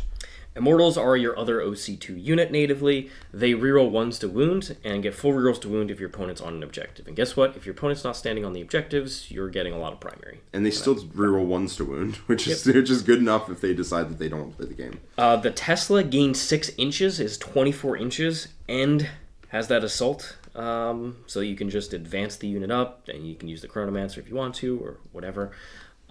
This unit can fit into any of the detachments. Very well. It is a good OC contesting unit. It can kill things. Now it can fall back, shoot, and charge. If you run the Royal Warden in the unit, you can buff them with the Plasmancer and Canoptek Court to do an insane amount of dev wounds. If your opponent's on the objective, like this unit is fantastic. It's very flexible. It has finally overtaken Warriors. Yep. Clearly. It's just really strong. It does good work. It's at its best in the Canoptek Court, but it is just very strong there. Yep. It can be run in pretty much every detachment. Yeah. Yep. So the unit is just amazing. It synergizes with most of the things Necrons want to do, and it's one of their best board control / damaged elements. Yep. All right, we got the Hexmark, the Gloctopus. The Gloctopus himself, he no longer shoots an infinite amount of times back at your opponent. It's just once per turn now. He'll shoot back at the target. And then his other thing, he's the only lone op that remains, I believe, because the Technomancer lost that rule with the Canoptek Cloak because it doesn't have that upgrade. And who else was a lone op? Was that it? I think that was it. It sounds right. I think it was him and the Gloctopus. Yeah. So now it's just him as your lone op options. So that's something to note about him. He has native Deep Strike. And then he still overwatches on 2s and can use the Overwatch strat for 0 CP. He gained Ignores cover on his pistols. Yeah. So 6 shots, strength 2, AP 2, 1 damage. Ignores cover. It's not bad. Don't be deceived. He got a once per game or once per turn restriction on his shootback. Yep. That's the first thing. Yeah. So don't be deceived into thinking the Hexmark is here to do anything at all except be a lone op on an objective. And Necrons are an army that's a nice luxury, but it's not really needed with the typical units they run. So I honestly haven't run him in a while, and I'm even less likely to do so personally. Szeras is lone op. Szeras when he's near the Necron units. Yeah. When he's within 3, he's a lone op. Yep, that is 100% correct. Never comes up because he is just always within 3, so... Yeah, he's always in the back. Yeah. Yeah. So... Hexmark, I honestly don't really rate him that highly, personally. He's alright. If you want 1, he's not bad at that. I just think he doesn't really fit in what is going on. There are other units that can do his role better. Yeah. So I personally think he's Destroyer Brain. Yeah, I don't think the shoot once was a big deal. I think that's a fairly mediocre rider. Because his shooting is just kind of inconsequential. The only thing that you took him for, and the only thing you would take him for, is being a lone op. And if that's not necessary to your list, then it's not necessary at all. And it specifically because he could be a lone op with the Sovereign Coronal, which let you stand in the middle of a bunch of vehicles and not be sniped out, unlike other characters. You can still do that in Awakened Dynasty. The name changed on it, and it's a bit worse. But you can still do that. If you run the 6 Catan build, you're taking a Gloctopus. Because none of those can be your Warlord. You need a Warlord. You need a cheap Warlord that can be chaff as well. And you are taking a Hexmark in that build. Yep. Just the case. Fair. But that's a niche build of a niche detachment, so I'm not going to push him up for that. All right. Lychguard. Let's talk about getting brutalized. So, firstly, like we said, the various Crypteks, which could buff the Lychguard in some pretty decent ways, that doesn't exist anymore. Yeah, Lychguard got hit pretty hard. Now, they So no 5 of Feel No Pain on your Lychguard is the big one here. They are really cheap for their stat line. Like, really cheap for their stat line. But also kind of bad. And then their -1 to wound is the other change. Now it's when the strength is greater than the toughness, which it used to be that if you tried to put like, you know, a bunch of anti-infantry shots into them, with the -1 to wound, they're often wounding on 6s. That was very, very good. Now it's not going to come up nearly as much. I'm not saying that they're good. I'm saying that there is a possibility that they have made them cheap enough that you take them anyway, even though they're terrible. And that's not awesome place for Lychguard to be in.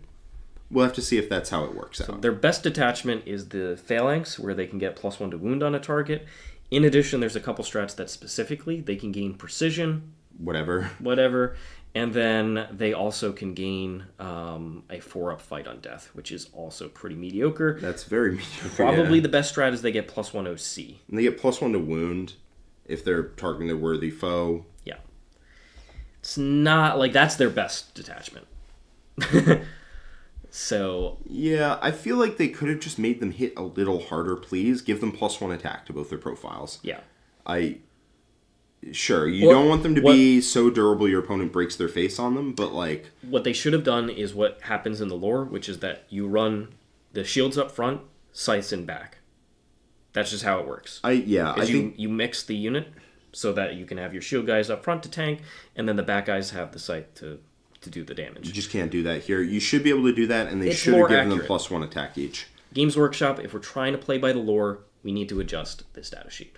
That's all I'm saying. That's all I'm saying. Yeah. You guys love the lore. You take want to talk about as the lore? many of the shields and swords as possible, as you want. Not whole unit has to be one or whole unit has to be the other. And again, I keep coming back to this. Please, +1 attack. What are we doing? Why do they have 2 attacks? Same thing with Fulgurites. It's just... Okay. Doesn't make any sense for an elite combat unit. I think if they did that, if they let you swap up your loadouts model by model instead of unit by unit, and they gave them +1 attack, I think this unit would be in a perfectly respectable place. But they didn't. They did not. So they're not in Silent King's disapproval. They have priced them cheap enough that that's not the case. So they're Destroyer Brain then. Yeah. They're just not that good. No. They don't hit very hard. They're not as durable as they were, not by a long shot. And there's better MSU skirmishers, frankly. Yeah. Triarch Praetorians. So their best combo, and you saw this at WCW, was the fact that you take a Dev Wound gun, which is the particle caster, and you could get reroll wounds via a stratagem. That stratagem, it no longer exists. Awakened Dynasty had that stratagem. It was removed. Is that just not in there anymore? It's reroll hits now. They switch it to hits. So this combo doesn't exist anymore. Now, once again, they interact with a lot of the rules in the Obeisance Phalanx, and I think they got +1 move, so they move 10 now. And they now fall back and charge, not shoot. They just fall back and charge. Yes, which is... no, I thought they had that. I thought they had reroll charges, and... Did they only have reroll charges? I will double check. I believe they only had reroll charges. So that's a nice little upgrade. But their defense is still very suspect, and their damage output is okay. No, they could always fall back and charge. Yeah, I thought so. Yeah. So they're pretty okay. It's infantry with fly that moves 10. That's not bad. Their damage output, especially outside the phalanx where they can get +1 to wounds, is pretty meh. They're not great, in my opinion. I think the real reason you ran them was literally you could reroll wounds on a Dev Wounds gun with 30 shots and proc a good amount of them, and like helps you kill tougher things like avatars. Yeah, without the... I think they're just like fine, right? They're fine. I honestly could see them in Dutiful Thrall too. Where do you run them? Where do you run them? I think you just run them as like a 5-man unit. But what army? Well, like, I don't think there's an army that... Like, there is an army that buffs them. It's the Oasis Phalanx. I don't want to do that. I think you just run them in an army that doesn't buff them as just a running around the board doing things piece, because they do beat up skirmish units. They don't die to skirmish units. I think they're just a fine unit there. They don't get tied up. Competing with Tomb Blades and that type of stuff. They are competing with Tomb Blades, but they... No, I'm just saying that's the role they're filling. Yeah. I don't think you make an army around them, but I do think if you include a couple 5-man units or one 5-man unit, I think they'll do okay work for you.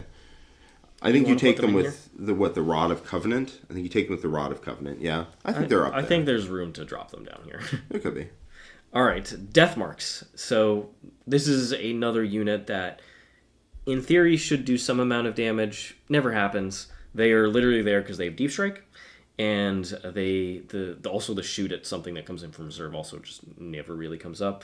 So it's the fact that they have native Deep Strike. So in the Hypercrypt, they can go up, come down. They're a mission tool. There are other mission tools. They are the cheapest 5-body unit in the book. Are they cheaper than Immortals? Yes. Okay. I guess slightly. Not by much. So, take that what you will.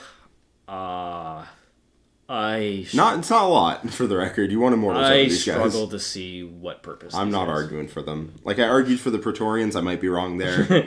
But, like, they're cool at the end of the day. But, yeah, the Deathmark's not awesome. No, they're just not. They don't even have dev wounds. Like, if they had dev wounds, I could start thinking about them. But, like, if you include one 5-man unit, I get it. Okay? It deep strikes. It's just a mission cheap. tool. It's just a mission tool. It's a screening unit. I get it. I'm not against it. If you start to try to run more than that, I'm going to ask you what the hell you think you're doing. They don't hit on 2s anymore. They're heavy, so they can go to hitting potentially, but heavy doesn't exist in my mind. Just mission play. Yeah, heavy is a keyword that never gets triggered because any good opponent will not just let you stand there and shoot them. Yeah, and the ones that do are durable enough where they're like, oh, whatever. Yeah, they've walked into your line of sight with a... They're like, I don't... Okay, you go ahead, shoot me with +1 to hit. All right, Flayed Ones. This is an infiltrating unit. It has stealth. It has reroll. If the unit is below half strength, you get crit hit. Every hit is a critical hit. Which procs on sustained 1. Good buff. Yeah, below half strength. But it's below half strength. So it means it's only really working towards the latter part when things are like kind of already chipped significantly. It's not really coming up. In addition, it's generally, this is just a mission tool, and it can beat up other chaff units because it has twin-linked bunch of attacks in combat. Yeah. So I think they're perfectly solid in my mind because they offer you Infiltrate, and Infiltrate is a very good rule because there's a lot of annoying infiltrators in the game right now. And this offers you a tool to interact with them. Yeah, Flayed Ones are great. And when you happen to run into a unit that... I mean, they're all right. When you happen to run into a unit that is below half strength, you'll go the hell off. But I wouldn't take that as an actual... No, Praetorians are going down. I'm sorry. Praetorians have 2 wounds. We'll need to see their points cost. But I'm willing to say that Praetorians could be good as a skirmish piece. I'm putting the Flayed Ones in there. Flayed Ones I fill think a role. Praetorians are better than Flayed Ones. When you run Praetorians, I will accept that they can go in Nemesis Dutiful. Easy. You think I won't include a 5-man unit in the list I wouldn't have otherwise? Easy. Point to it, be like, yeah, Jack, you will get to the end of your list and be like, okay, they have to get cut to fit this in. That will guaranteed happen. No, I'll run whatever the points list is other than that and just go for it. All right, Cryptothralls. Bad. Okay, so this unit used to bad. They only used to have 2 wounds. Now they have 3, but they lost 4 of Pain, which was their big thing. Is that they could tank out of nowhere. They could tank an insane amount of damage, and they made your brick units very annoying to kill. Because all of a sudden you spike saves on the Cryptothralls, and then your opponent was like, oh, I'm gonna barely be able to get through this unit with this activation. I should on math. And then you're like, Cryptothralls ignore math. They don't understand it. They don't care about it. They ignore it. Done. Cryptothralls survive. Unit survives. Your turn sucks. Yeah, turn 1 against Necrons at WCW, not Liam Hackett. Liam Hackett, his warriors got vaporized. But against a different Necron player, I shot at him with my aggressors, and I did my wounds in blocks of 20. I handed him 20 saves. At AP2, ignores cover on his Cryptothralls. And that first block of 20 did 0 damage, and Cryptothralls do that all the time. I don't understand it. That's not how math is supposed to work. They should have been dead. But they took 0 damage off the first brick of 20, and that game became a lot harder than it needed to be. So there's 2 places. The second brick of 20 killed them, and then the last brick of 20 hit the Warriors. It was not good. So there's 2 places where you could use them. 2, specifically. It's no longer a cheap mission tool, because they're not very durable anymore. One is Immortals. Immortals, they still like having the ablative wounds. because you want to use your reanimation to not bring back the Cryptothralls anymore, to bring back the dudes, because they're 1 wound each. So if you can tank a decent amount of damage, especially because they gain Armor of Contempt and still have a 3-up, so they're sitting in cover, being annoying, there is potentially a reason for them to just be able to tank a solid amount of damage in a Immortal unit buffed by Szeras. That's one thing. You could also put them in a Wraith unit to be Ablative Wounds in there. Now, the reason you wouldn't do that, Jack... What's this? Sorry. Oh, because of the movement. Sorry. Yeah, why would you not put them in Wraiths, where you get the 5-up Feel No Pain from the Techno? It's because they move 5. And, yeah, that's bad. It also makes the unit from, like, wow, I can't believe that unit is that price point for its durability to, okay, yeah, now that's about what you should be paying. Cryptothralls moving 5 when the Wraiths move 10 means the first time you move, your unit gets strung out. And then if you make a charge, they all collapse back in and everyone's happy. But if you have to move twice, suddenly the Cryptothralls are actually holding the Wraiths back. And that's bad. We don't do that here. Yeah, no, they're just not, they're not good. And they don't, if they had pistol, oh no, pistol doesn't matter. Wraiths already have pistol. Yeah. Yeah, alright. No, they're garbage. They're just terrible. They give your Cryptek 4 Feel No Pain, though. Yeah, I'm going to tank on my Technomancer, no problems. Let's go. Alright, so are they utterly useless, or does the niche cases matter? I cannot think of a niche case. They dropped to Sonic King's disapproval. Cool. Yeah, I mean, I've like thought about adding them, and every time I do, I'm like, these guys need to go down way in points for me to even consider it, frankly. Yeah. Yeah. No, they're bad. they're very bad. Okay. If I could just put them in a Wraith unit without actively making it a worse unit, I would consider it if I had the points to spare. Which you won't, but I could consider it. But the fact that they make your unit actively worse, I feel like should refund me points, not cost, but GW isn't on that train yet.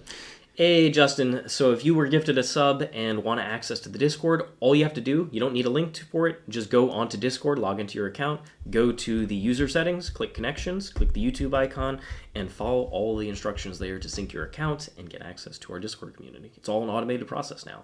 So for anybody else who's been gifted a sub, make sure you do that and join our awesome community. Sweet. All right, let's go from a unit that is garbage to a unit that is the opposite of that. Okay, talk about one of the best skirmishers. So, Tombblades gained 2 inches of movement, I believe. They went down. They were like 14 in the previous edition, went down to like 10. Now they're back up to 12. And in addition to that, they gained a different rule.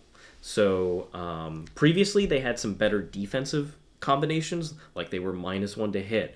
And in addition to that, they could get the upgrade for 3-up save and 5-up invuln at the same time. Now that's all changed. But they gained shoot and scoot. So after they shoot, they can make a normal move up to 6. So you can go ahead, move these guys 12, or if you take the Teslas, you can advance and shoot them. So move even farther, then scoot onto an objective. And they're OC too, so boom, 6 OC just piles onto this objective. Or you can just hang them out in the corners, peek out, shoot a couple shots, get back behind terrain. And with the Particle Beamer, they get some good volume of fire to have wounds access, and you can do a decent amount of damage there. Yeah, I think these things are great. The shoot and scoot, did they have an ability before? That was -1 to hit, evasive maneuvers. Oh, well now they can just get stealth, because you have Shadow Loom on them. So shoot and scoot is so good, especially when if you take the Particle Beamers. I've included some units. You just went over, shot, went back behind terrain over and over and over again. They actually contribute to picking up chaff and skirmish stuff without ever exposing themselves, and it's great. They also move very quickly on turn 1, can get up board, can start doing actions, can start killing your opponent's nonsense units while staying safe with their shoot and scoot. They are one of the best units in this book, in my opinion. Mm-hmm. They're one of the best skirmish units in the game. Yeah, Scout 9, I didn't mention before, but like this is a premier skirmisher. I always having at least 1 unit in my list, frankly. Yeah. They kill enemy chaff units without putting themselves in danger. They move very quickly. They do the things you want to do. They're not that expensive. All right, Skorpekh Destroyers. You talked about them being the best combat unit here? Likely the case. Skorpekh Destroyers got a big blow up. They used to have I don't really care what they used to have. They used to have something. I think it was, I think you said ignore modifiers in combat, which is terrible, especially if that doesn't apply to AP or damage reduction or anything like that. What they got instead was they reroll hits of 1, and if they charged, you reroll full hits. And that's a big deal. That is a huge deal. Because now they actually do real damage. Especially outside of Awakened Dynasty, where you would potentially get a +1 if you run the Skorpekh Lord, but now you don't need that. Now you don't need that at all. They get a Plasma Sight, which is devastating wounds once a game for each Plasma Sight, and you get 1 for each 3. So if you have 6 men, you get 2 Plasma Sights twice a game. You get devastating wounds. That's probably enough. They're a 4-attack custodian, basically 7/2/2, with reroll hits, which is very good. They don't hit quite as hard as custodians, but what are we asking for here? And they're quite durable. They move 8, so they're quick. They're toughness 6, so they're annoying to kill with a 3-up save. Like, that's not impossible to kill. That's not Wraith tier. That's just annoying to kill at speed. And they have OC too. I love Skorpechs. I think they're great. I don't know which detachment specifically wants them, but I can 100% tell you that this is now a real unit. So I think certain terrain formats like them, so like some of the WTC boards are extremely heavy with a lot of ruins to jump from, and they fill that role pretty nicely because they're able to make charges there. On GW terrain, with how you can block off ruins, it's very hard to get them all the way around since they're like fast, but not advanced and charge, like no like super fast combat buffs here. So because of that, I think one of their greatest strengths is the fact that their datasheet upgrade means, their datasheet rule upgrade means that you're not encouraged to take a Skorpekh Lord, and that's definitely a bonus. Yep. They do reliable damage by themselves without having to spend for a character, without any of that. And if you want to take a medium toughness stat line Overload, I think they're really good at that. I would honestly say that they are better than most of the things in the Thrall tier. I can put them higher up. Yeah, I think they're better than the Deceiver. I would rather include them over the Deceiver. Yeah. Cool. I think they're just a solid melee unit without needing buffs, which is something that this army does not have and very much wants. Flayed Ones up because they're a good tool to think about. Okay, Ophydian Destroyers. So their unique rule, and this is the only way Necrons could previously access it, was going back into reserves at your opponent's turn. So late game, you're able to bring them back. You know, they sit in reserve, threaten a rapid ingress. Your opponent screens them out, and then, okay, it's turn 4. They've run out of screens. Their backfield's open. They get back there, capture enemy outpost, engage behind enemy lines, teleport homers, whatever it is. They open that up. They did it for a premium price. Their combat is pretty darn mediocre. All they needed to be was strength 5, I think. Yeah. Strength 4 is just so bad. They have 5 attacks, which is totally reasonable. But strength 4, come on now. Yeah, you're going to struggle to wound anything with that. Yep. Ophidians are a 3-man unit that teleports to do secondaries. Then the other thing that happened was... And occasionally beats stuff up that, like, doesn't want to be in combat with anything. And Ophidians are something. Yeah. So one of their biggest downsides is the hypercrypt exists. So if you want teleporty Necrons that do cool things, they are kind of overshadowed by that. They don't belong really in the Canoptek Court, not least of which because they don't get rules, but like they don't belong in the Canoptek Court because you're going for a durability overload. I could see Skorpechs fitting in. They don't need the army rules. They are durable in and of themselves. They overload your opponent's ability to deal with multiple units at the same time. I can see that. Ophidians are -1 toughness, -1 save, much easier to get rid of. What I will say about Ophidians is if you're going into something like Eldar, their Night Spinners just do not kill Ophidians, period, because you reanimate, you get 3 up against sticks cover, and then you can teleport around and do secondaries. They're quite good there. But, I mean, I'm not going to say it's a niche matchup, it's Eldar, but, like... It's a matchup that Necrons already have great tools into. True, if you're taking Wraiths, you're already set. Yep, so not really needed there. I think they used to be like Overlord's approval kind of tier, where it's just a very good tool that you kind of want to have if you're playing tactical. Now, I think they're honestly just overshadowed. I think they're not great. I think they're Destroyer Cold Brain. Yeah. They're catching that brain. They're much less useful. They will beat the snot out of like skirmish units, but I don't think you really need help there. Nope. All right, Lokhust Destroyers. We already talked about them previously, but just a reminder, they gained a nice upgrade on their detachment rule, which is against the closest eligible target. They reroll once to hit. If the target of that attack is within range of an objective marker your opponent controls, you get reroll hits instead. I need to check something. Each time if the target of that attack is within range of objective marker. So you can reroll hits against a target that's not the closest, but is on an objective exactly. marker. They didn't word it as if those conditions were met, then you would get this. You just need to make an attack. If they're the closest, you get reroll ones. If they are on an objective marker, you get reroll hits. Yep. Which is quite solid. So they get lethal hits with their Gauss Cannon. I wish it stayed at Strength 6, AP3. That would have been fantastic. It is a bit worse of a profile in this edition. But when you combine it with crit hits on 5s, then you get quite a bit of wounds out of that. And then you get access to full rerolls now. That's tasty. Add in Hypercrypt Teleporting or the Veil if you go Awakened Dynasty. This is just a very solid unit. Yeah. I think it's chapter Overlord's approval. For sure. And it also slots into that toughness 6 overload that you can do. Like, armies don't chew through 3 wounds, 3 up save, toughness 6 that quickly. Space Marines have proved that with Gravis armor. People don't chew through it at speed, and you have a lot of it. So honestly, I want to try and run that list that's just like a lot of toughness 6 bodies, like Wraiths, Skorpeks, Lokhust Destroyers, and just see if you can how you can make that work. Maybe the Annihilation Legion. I wouldn't go that far, buddy. I penciled you in for that one. Lokhust Heavy Destroyers. So they have 2 options. One is a rapid fire 6 sustained 1 gun, so it can go to 12 shots in 18-inch range, which means it's very good volume of fire. You can throw the Lord in here for the crit 5s, which means you get tons of shots. And you could also go for the 1-shot, flat 6 damage, Big Daddy. I anti-tank. Probably wouldn't go for the anti-tank because it's so random whether or not... Like, if your opponent's an invul, it bounces a decent amount of the time. Yep. But the Imotekh Exterminator, the anti-infantry one, is an insane volume of shot. Yep. It's actually pretty darn solid in the Canoptek Court because you have that 1 CP strat to ignore cover on a unit on an objective. Yep. It's also good teleporting around in the Hypercrypt. Yep. Clear screens very easily. You get the reroll 1s to wound against infantry if you go for that one. Or targets a unit excluding monsters or vehicles. So just anything that is a monster vehicle, which is nice. Yep. So mounted, that sort of thing, you get it. There. Yep. I like these guys. I ran them early on in the edition and just smoked Nyx Greater Demons like easily. Oh yeah, with a 3 menu. Oh yeah. It just picked Shalaxi up turn 1, and I was like, wow, okay, I was impressed.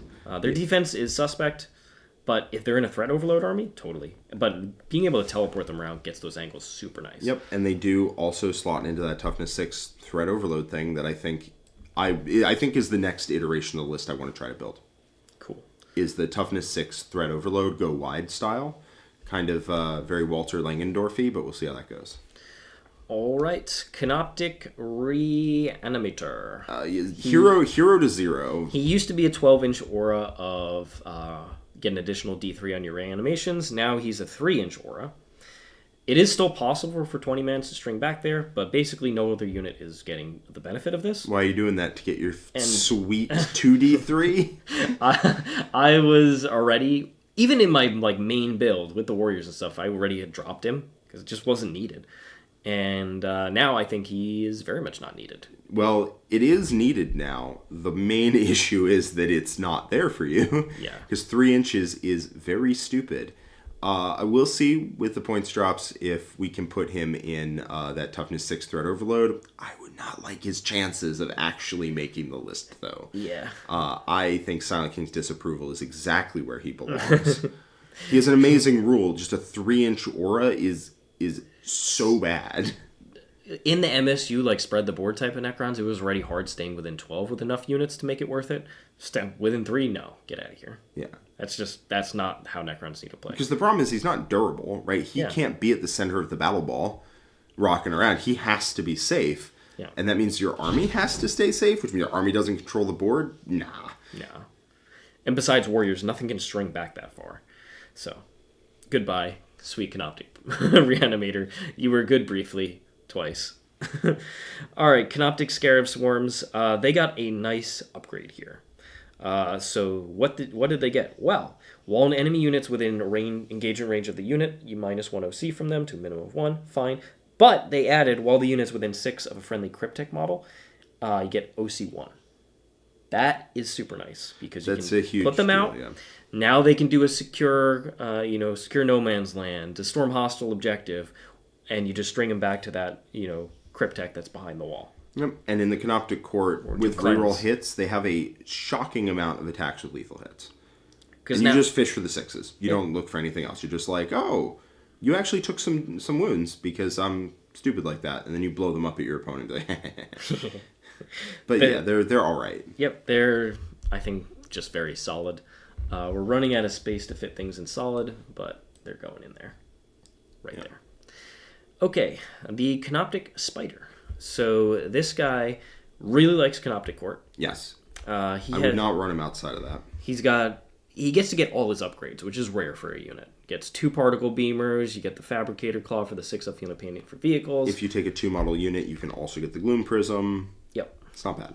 Mm-hmm. The spiders are actually pretty damn good in the Canoptek Court, I think. Because you have reroll hits on your shooting, which makes your shooting actually relevant with Dev Wounds and Blast, and two of them. And then their melee is pretty respectable if it rerolls hits. If it doesn't, then it's not good. But otherwise, it's kind of a solid package in Canoptek Court. Yep, and once again, fits in that durability. It's T7, 6 wounds. Just can be a lot to deal with all at once. Yeah, absolutely can. So I would probably put him in, Thrall tier. I don't think he's, amazing. I've cooled on the take 6 plan quite a bit after I played with them, and they're not, that durable. I think they're all right. I think they're just a fine skirmish piece. If you're in Canoptek Court, including 1 or 2 as skirmish is dope, because if your opponent ignores your Wraiths, then you can still lone op strat them, and that gets kind of annoying for your opponent to try to, see their way through getting to your back line, and then you're like, oh yeah, you can't shoot them, though. It's just an option you have. It's not, the biggest deal if you exercise it, but they're a pretty decent unit on their face. So, yep. I think including 1 or 2 in the Canoptek Court is pretty good. At some point, I'll try including a bunch more, maybe as part of that mid-toughness overwhelm plan, but you can't include every single unit in the game in that. That would be broken. So we'll see how it works out. I would say Thrall tier. Thrall tier. I think they're better than Scarabs. I think they're better than Warriors, to be 100 with you. Yeah, frankly, I think we should drop Warriors. Yeah, Warriors aren't great. Warriors are kind of bad. We'll leave Praetorians there. Thank you. I think they're better than... drop Trazyn. Yeah. Just seeing the other stuff he's up against, it's just not going to happen. But I think spiders are better than the command bars, that sort of thing. But I'm not feeling strongly about it. No, we can put him farther up. Yeah, because in Canoptek Court he's quite solid. Yeah, Wraiths. Okay, boop. Yep, I think it's the best data sheet in the book. The glow up they received is ridiculous. I'm just going to take the book for a second. Yep. So Wraiths fall very cleanly into my style of play, as opposed to Richard's. No, they fit in some... I love durable units that stand on objectives. Well, they do that. They do that real good. They are move 10, which is a good movement profile with fly and beast. So they go through walls, over units. They're great. They don't get move blocked like, say, Thunderwolf Cav or something like that do. They're toughness 6 with a 3-up, 4-up, and 4 wounds. As well as leadership bad, but you put a Technomancer in there and it's fine, and OC of 2. So they hold objectives really, really well, as well as being very tough. We were talking about this with the Techno. 3 wounds going to 4 is so massive. It's huge. It would be big regardless, but then you add a 5-up Feel No Pain, and that 4th wound is just crippling. It's just crippling. You hit them with a bunch of damage 1. They essentially each have 6 wounds. But if you hit them with 3 damage 2 or 2 damage 3, there's not 50% odds that you stick 3 Feel No Pains, but there's non-zero. And I will say that if you hit them with enough damage 3, some of them are going to live through two wounds going through. It's just going to happen. And then your opponent blows an entire extra day. It's so good to have 4th wounds with the 5 of Feel No Pain. It's so good. When they take a normal move over an enemy unit, you can roll a die for every model in the unit and hit them with a mortal on a 4+. It's all right if you're near stuff. Their Vicious Claws are kind of mid at killing stuff, but they're so durable that they'll get to be there hitting you. And Particle Caster, being Dev Wounds and Pistol, means it kind of adds up over time, especially with the reroll to hit. And Pistol means you can drop actions while you are engaged in combat. And I will tell you, playing Wraiths, they can eventually grind through a decent number of units. And for everything else, there's the Nightbringer. And that definitely helps. If your opponent ties you up with a really durable unit, you can hit them with one of your heavy hitters to clear yourself out of that and get out. So I think Wraiths are probably the best data sheet in the book. They're pretty gnarly, and I love them. Talking about not one of the best data sheets in the book, the Triarch Stalker. It has some of the worst guns for a tank platform in the entire game. It has a solid data sheet rule. So in your shooting phase after it's shot, you pick an enemy unit that was hit by one of its attacks, and it removes the benefit of cover. That's a good rule, because Necrons, it's very rare to be able to ignore cover in this book. So that's a good rule. Except for the fact that this thing you're basically paying a lot of points for that rule, because its guns are hilariously terrible. You get 2 multi-melta shots, or you get 6 plus D6 blast, brain 7 dev wounds potential things. But they're AP 0, damage 1. Damage 1, yeah, and short range. Am I paying for a shooting tank for that? Its heavy Gauss is 6 shots, strength 8, AP 2, 2 damage. It does scout 8 inches. It does have a scout. Non-zero. It's not great. It needs a higher damage output. It just needs a higher damage output. Yep, it really does. It's durable as a 4-up invul and 12 wounds. Yep. It's durable, but it needs more damage. It needs to not be ignorable, and it is very ignorable. It really is. Also, its forelimbs are just kind of it's the very wonkiest gangly profile. Yeah. Yep. I frankly think it's completely terrible. It's not good. No. Silent King is very disappointed in this Triarch Stalker. Then we've got the Canoptek Doomstalker. It has the Canoptek keyword, which means it can get access to full rerolls to hit, and it can still Overwatch on 5s. So quite a bit of synergy there. Same exact profile. It's just solid. Wish it was AP a little bit higher because it doesn't ignore cover. And then flat 3 damage instead of 4 like the Doomsday Arc. But solid blast profile. And the thing about these guys I have found is while the profile is fine if you get into like a direct shootout in a firing lane, like they're pretty durable, it's a solid gun, it's going to get buffed in Canoptek Court. The issue is when you have to shoot your opponent when they are at angles. And generally on the good boards, US Open terrain, WTC terrain, you got to get in the center of the board. These guys aren't particularly fast, and getting their base wholly on terrain is a bit awkward, I have found. Yeah, there's nothing about their stat line or their profile that is bad. Yep. Their stat line and their profile is very, very good. They are a tough model to actually use. That being said, they aren't expensive.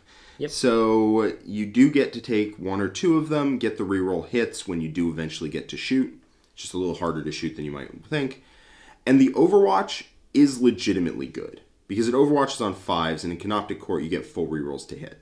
And so that means I think it's in Overlord's approval. Yeah, it's legitimately a pretty decent unit. It's just... Specifically in Canoptek Court. Oh, in Canoptek Court. Yeah, outside Canoptek Court it's not great. But you shoot, then you overwatch on 5s, then you shoot, then you overwatch on 5s. It's not bad. Yep. It's not bad.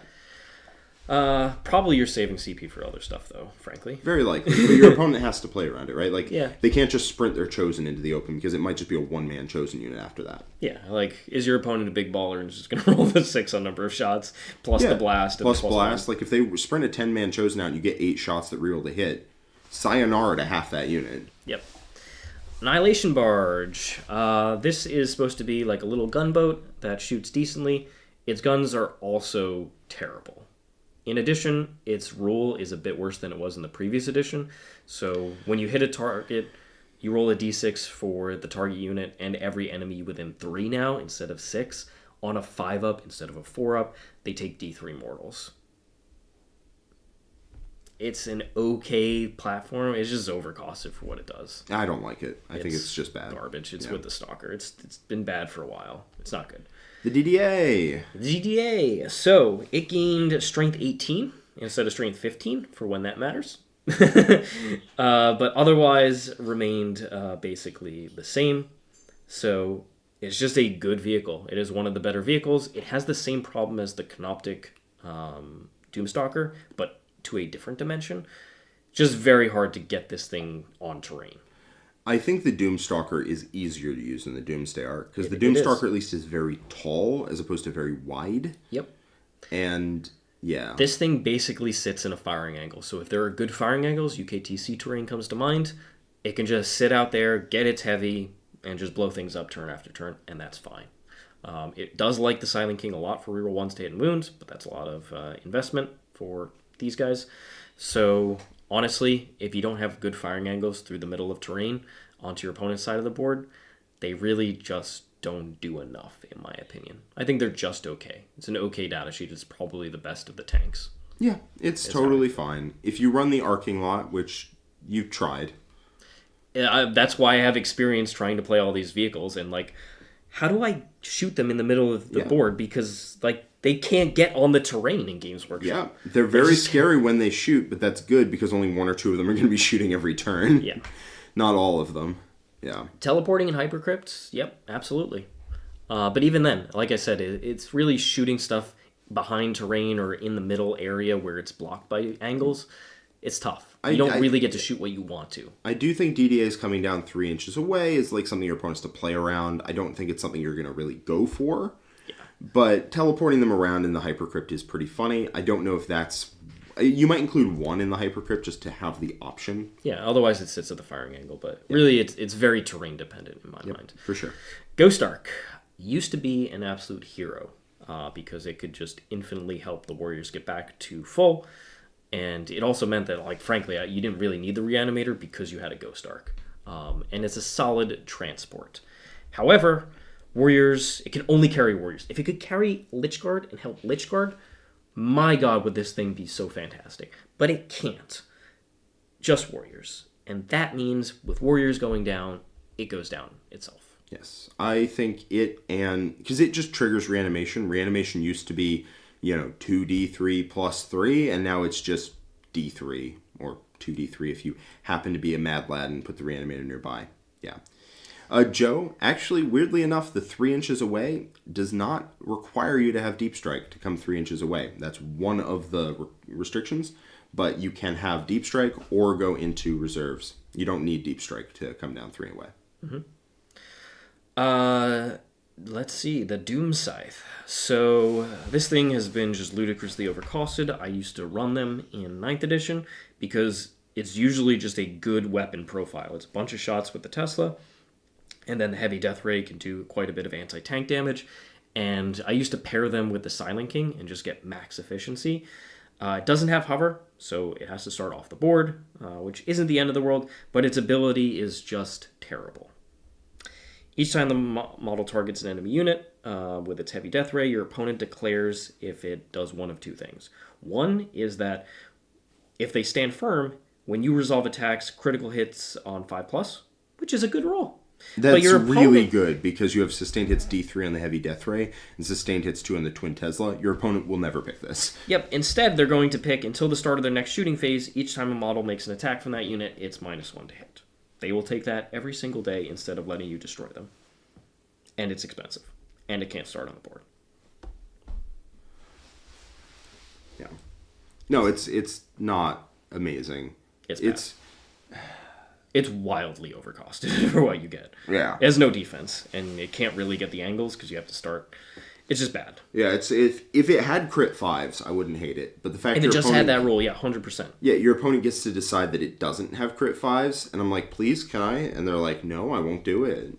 Like, all right, whatever. This is technically the next one. The image is going to be technically the Forge World Flyer, which doesn't exist anymore, but we're using it as the Night Scythe to make them be more distinct. So, Night Scythe. This thing has the same amount of no hover and no ability to, no defensive ability. It has the Tesla weapon, no other weapon. And its rule is that you can set it up in the first, second, or third movement phases, regardless of mission roll. So it can come in turn 1. Now, what does it do with the invasion beams? Well, end of fight phase, if there are no models embarked within transport, you can select 1 friendly Necron infantry unit wholly within 6 of this transport unless they're within engagement range, and they can embark. That sounds not great. This unit is terrible. Yeah, that sounds really bad. It lost a lot of the synergy it had in 9th edition, and now it's just a garbage flyer. And it can only hold infantry units. Well, it has a transport capacity of 1 Necron's infantry unit. So you can put Wraiths in it. Not that you should, but you can. Yep, you could put a unit in there. You could put Wraiths in there because they have 1 infantry model that just, like, makes it all work. But, like, you're not going to do that. Why would you do that? Then your transport dies. Well, then they wrap the Night Scythe. They, like, block it and has to go off the board. And do you get out after it moves, or can you get out after it moves? If it has the transport keyword, you can. It does. So you can just fly, but like it flies straight. But you can't charge. You can't hover. Yeah. I don't know what this thing's trying to do, to be honest with you. It is a design nightmare. Yeah. I really don't understand it. It used to have a lot of synergy in the previous edition, but not anymore. Speaking of no synergy, Obelisk. It's a big, durable, dumb thing. It is T13, 2-up save, 24 wounds, 8 OC, bunch of Tesla anti-fly shots with sustain 2, and then it has Deep Strike natively. They went to damage 1, looks like. That's kind of sad. Yeah. Gravitic Pulse. So, at start of your opponent's movement phase, you select 1 enemy unit with an 18 invisible. Till the end of the turn, you have their move characteristic and have their advance and charge rolls. In addition, if that unit can fly until the next start of the next movement phase, you roll a d6 each time they end any type of move. On a 4-up, they take d3 mortals. And you might be saying, hey, that sounds like a really good ability. Like, having their movement, their advance, their charge moves. They do have to be within 18 invisible. It's not like the Night Spinner. You can't hit anything. But, tell you what, transports exist, first of all, for a lot of the good units that want to hit you. And second of all, this thing is an enormous amount of points. I will tell you, this ability is really, really quite good on something like a 180-point unit. Like the 100 and change point little Psyker out of T-Suns. Not whatever the hell crazy points cost this thing is to get that effect, and 4 kind of mediocre guns. They're all right. No, they're not. No, they're... Yeah. It's also the start of your opponent's movement phase, so there's no shenanigans. Yeah, if your opponent wants to let it happen, they're letting it happen. Whatever. Yeah. Tesseract Vault. Speaking of actually a good Titanic unit.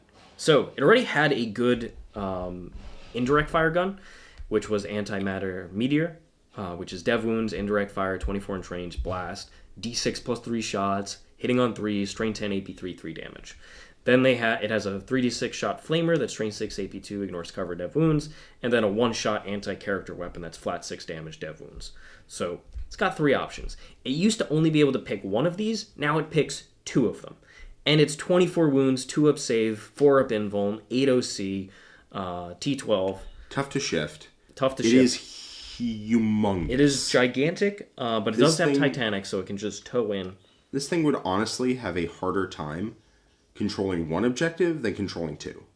Yeah. Like, if you were trying to avoid controlling 2 objectives, I think that would be hard. Yeah. The problem is in some terrain formats, it is so big. In some terrain formats, you're not allowed to be over terrain with it. Yeah. I know WTC, for example, you're not allowed to be over walls with a model. You're just not allowed to do it. And the Tesseract Vault becomes unplayable on that format. Like, actually physically unplayable on that format, because you cannot put it on the board. Yeah. On formats that allow you to overhang terrain with your hull, then you're fine. But it is very tall up, so on WTC it's physically unplayable. But on everything else, it's not bad. It's not bad. Running this thing in Awakened Dynasty, because it's not a character, so it can still get the +1 to hit from the whatever the current version of the Chrono Crown, the Sovereign, yeah, whatever they called it now. You can still get that +1 to hit, and in addition, you can still advance and shoot it. Protocol of the Sudden Storm. I think you just put it in an Awakened Dynasty list, and you let it go to town. You don't have reroll wounds anymore, which was a really nice benefit, but it still can just do quite a bit of damage. And these things are durable. You throw a Spider in here so that they're 6-up, feel no pain, in addition to the healing that you can do. You have Technomancers hanging around. You could do a durability check with these guys as well. And you have indirect fire to boot. They do a lot of damage in shooting. I would say you either take this in the Awakened... I think you have to take it in the Awakened. I think +1 to hit really quite good. You need it. You just need it. You can't Overwatch with these for a number of reasons. One, the Catan powers are only active in the start of your shooting phase. Two, you're a Titanic model. They'd be a lot better if they could, but, whatever. That would be a lot of Titanic stuff. But I think this is actually quite solid, personally. Yeah. Bojangle Smackson, which I called you out just because your name is cool. At WTC, they have a ruling where you're not allowed to have your hull overhang their walls. For whatever reason, it's trying to, I think, try and stop the peek over because they don't like you being able to tag their terrain from the outside. For whatever reason, they have that in effect. So you're not allowed to be over the actual wall itself. You're allowed to be on the terrain, but you're not allowed to overhang the wall. And with that, the Tesseract Vault is unfortunately the size of an entire Thanksgiving turkey. All right, we got the Convergence of Dominion. What, if anything, does this thing do? It has a couple shots. You can now take it in 1, 2, or 3. All right, so you're no longer forced to take all of them at once. Sick. So really what it does is Necron infantry units within 6 get a 6 of Feel No Pain. And then, wait, hold on. So when the Techno joins the Wraiths, he gives them infantry, so you get 6 of Feel No Pain off that. Yes. Tight. Let's go. So you can do that. When it's set up on the battlefield, it must be set up wholly within 12 of any others if you take multiple. And it has the usual fortification rules and cover rules. It's decidedly meh because it can't move. It used to be able to teleport around, and that was something you could consider, but now it can't. It can't teleport? There used to be an action if a Cryptek was near it, is you could teleport. Oh, that's right, yeah. Now it's just there. It can't infiltrate, it's just in your deployment zone. It has a very mediocre gun. Yeah. Yeah, I don't love it. It's pretty bad. You are not able to hang outside of the board. That is not legal anywhere. Cool. With the Tesseract Vault. All right, that thing is bad. It's bad. Sorry, Convergence of Dominion. It's very bad. If this thing buffed reanimation protocols in some fundamental way, maybe we'd think about it. I was joking. You cannot overlap 2 different Feel No Pains. I was talking about how, oh, look, it's infantry. You get the bonus, but you can't because you already have a 5-up. Yeah, he's joking that it's useless. Yes. Monolith. So this thing is pretty decent guns. It lost a point of toughness for some reason. It gained 2 wounds. But it gained 2 wounds. I do think going from 14 to 13 is not the most impactful toughness. No, There's no real strength 13 out there. Generally, you prefer the extra 2 wounds. Probably. Deep Strike. It's got Eternity Gate, so that in the reinforcement step of your movement phase, you can pick a Necron infantry unit, even if it's engaged range, and just pull it to the Monolith. You can't charge after, but if you're in the Hypercrypt, you can do a lot of things with the Monolith, and that is where it's best.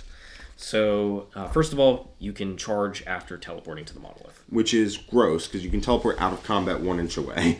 Yep. There's, no restrictions on it. It's real stupid if you're allowed to charge afterwards. Yep, it's just wholly within 6 of the Monolith is what you have to be. So, it interacts with a whole bunch of these strats. So, and just abilities. So, that's the one, 2 CP. That was, which one did I just mention? You mentioned... This one. Yeah. Dimensional Corridor. So it's 2 CP, but you can charge after doing it. So that you're just right there. Yep. Then we have the Hyperphasic Recall, which is also for removing infantry when you've been targeted in the shooting or fight phase. So if your opponent can't kill an infantry unit in an activation, you can just teleport them away to safety to the Monolith. So that's fantastic. You can give a 4-up invuln in this detachment. There's a lot of things to like about it. Yes. So this is the detachment where, honestly, it's so synergistic that it is straight up auto-take in the Hypercrypt, I think. In the Hypercrypt, I think you do. It's so good in this one. I still don't... It could be down. I think it's in Overlord's approval. I think it still kind of suffers from dumb big unit syndrome. I'm going to leave it up here for the Hypercrypt fans, because in the Hypercrypt it is really quite I'm not against that. I'm not against ranking something a little higher than it should be because you like it. All right, then we have the Forge World units, which are going to be quite easy to do. Let's find out what they do. There is the Acanthites, which are basically kind of like the Wraith equivalent in Forge World. Yeah, I looked them up recently again because I wanted to think if they would fit into my Wraith build, and they absolutely don't. They are not durable because they have 2 wounds at toughness 5 with no invuln. They're kind of like Tomb Blades in that sense. They are, and then you can hit an enemy unit until the end of that phase in shooting, specifically only shooting, until the end of shooting, crit wounds are +1 AP. It's a very mediocre, very negligible buff that I'm not going to notice. But yeah. Their melee is not great for a unit that doesn't want to be close, and they have a melt-a-gun. I think this unit is downright not good. Boom, it's terrible. Throw it in the... So, let me move the Convergence of Dominion out of the way so you can see. Yeah, goodbye. Centipad. Okay, there's a Sentinel version of the Tombstalker. Oh, there's a Stalker version and a Sentinel. The Stalker is complete garbage and more expensive. It is Silent King's approval. The Tomb Sentinel, however, is actually worth talking about. Yeah, the Tomb Stalker, in exchange for not having a gun, is more expensive and has 6 attacks at deeply mediocre. So the Tomb Stalker might as well not even exist. Tomb Sentinel, on the other hand, has an ability where if it's on an objective, it gets Armor of Contempt, and if it targets an enemy on an objective, it gets +1 AP, which is quite good. Its melee is garbage ass terrible. It's just bad. But its ranged weapon is pretty decent. In Canoptek Court, you reroll hits. It's quite cheap. I like it. Yep, I'm going to put it up in the Overlord's approval. In Canoptek Court, it actually is quite solid. Seraptic Heavy Construct. Seraptic Heavy Construct. Just checking to see if it has Canoptek. It does not. It is a vehicle. I think you still can't -1 damage it because I think that's non-Titanic. It is excluding Titanic. Excluding Titanic, Sag.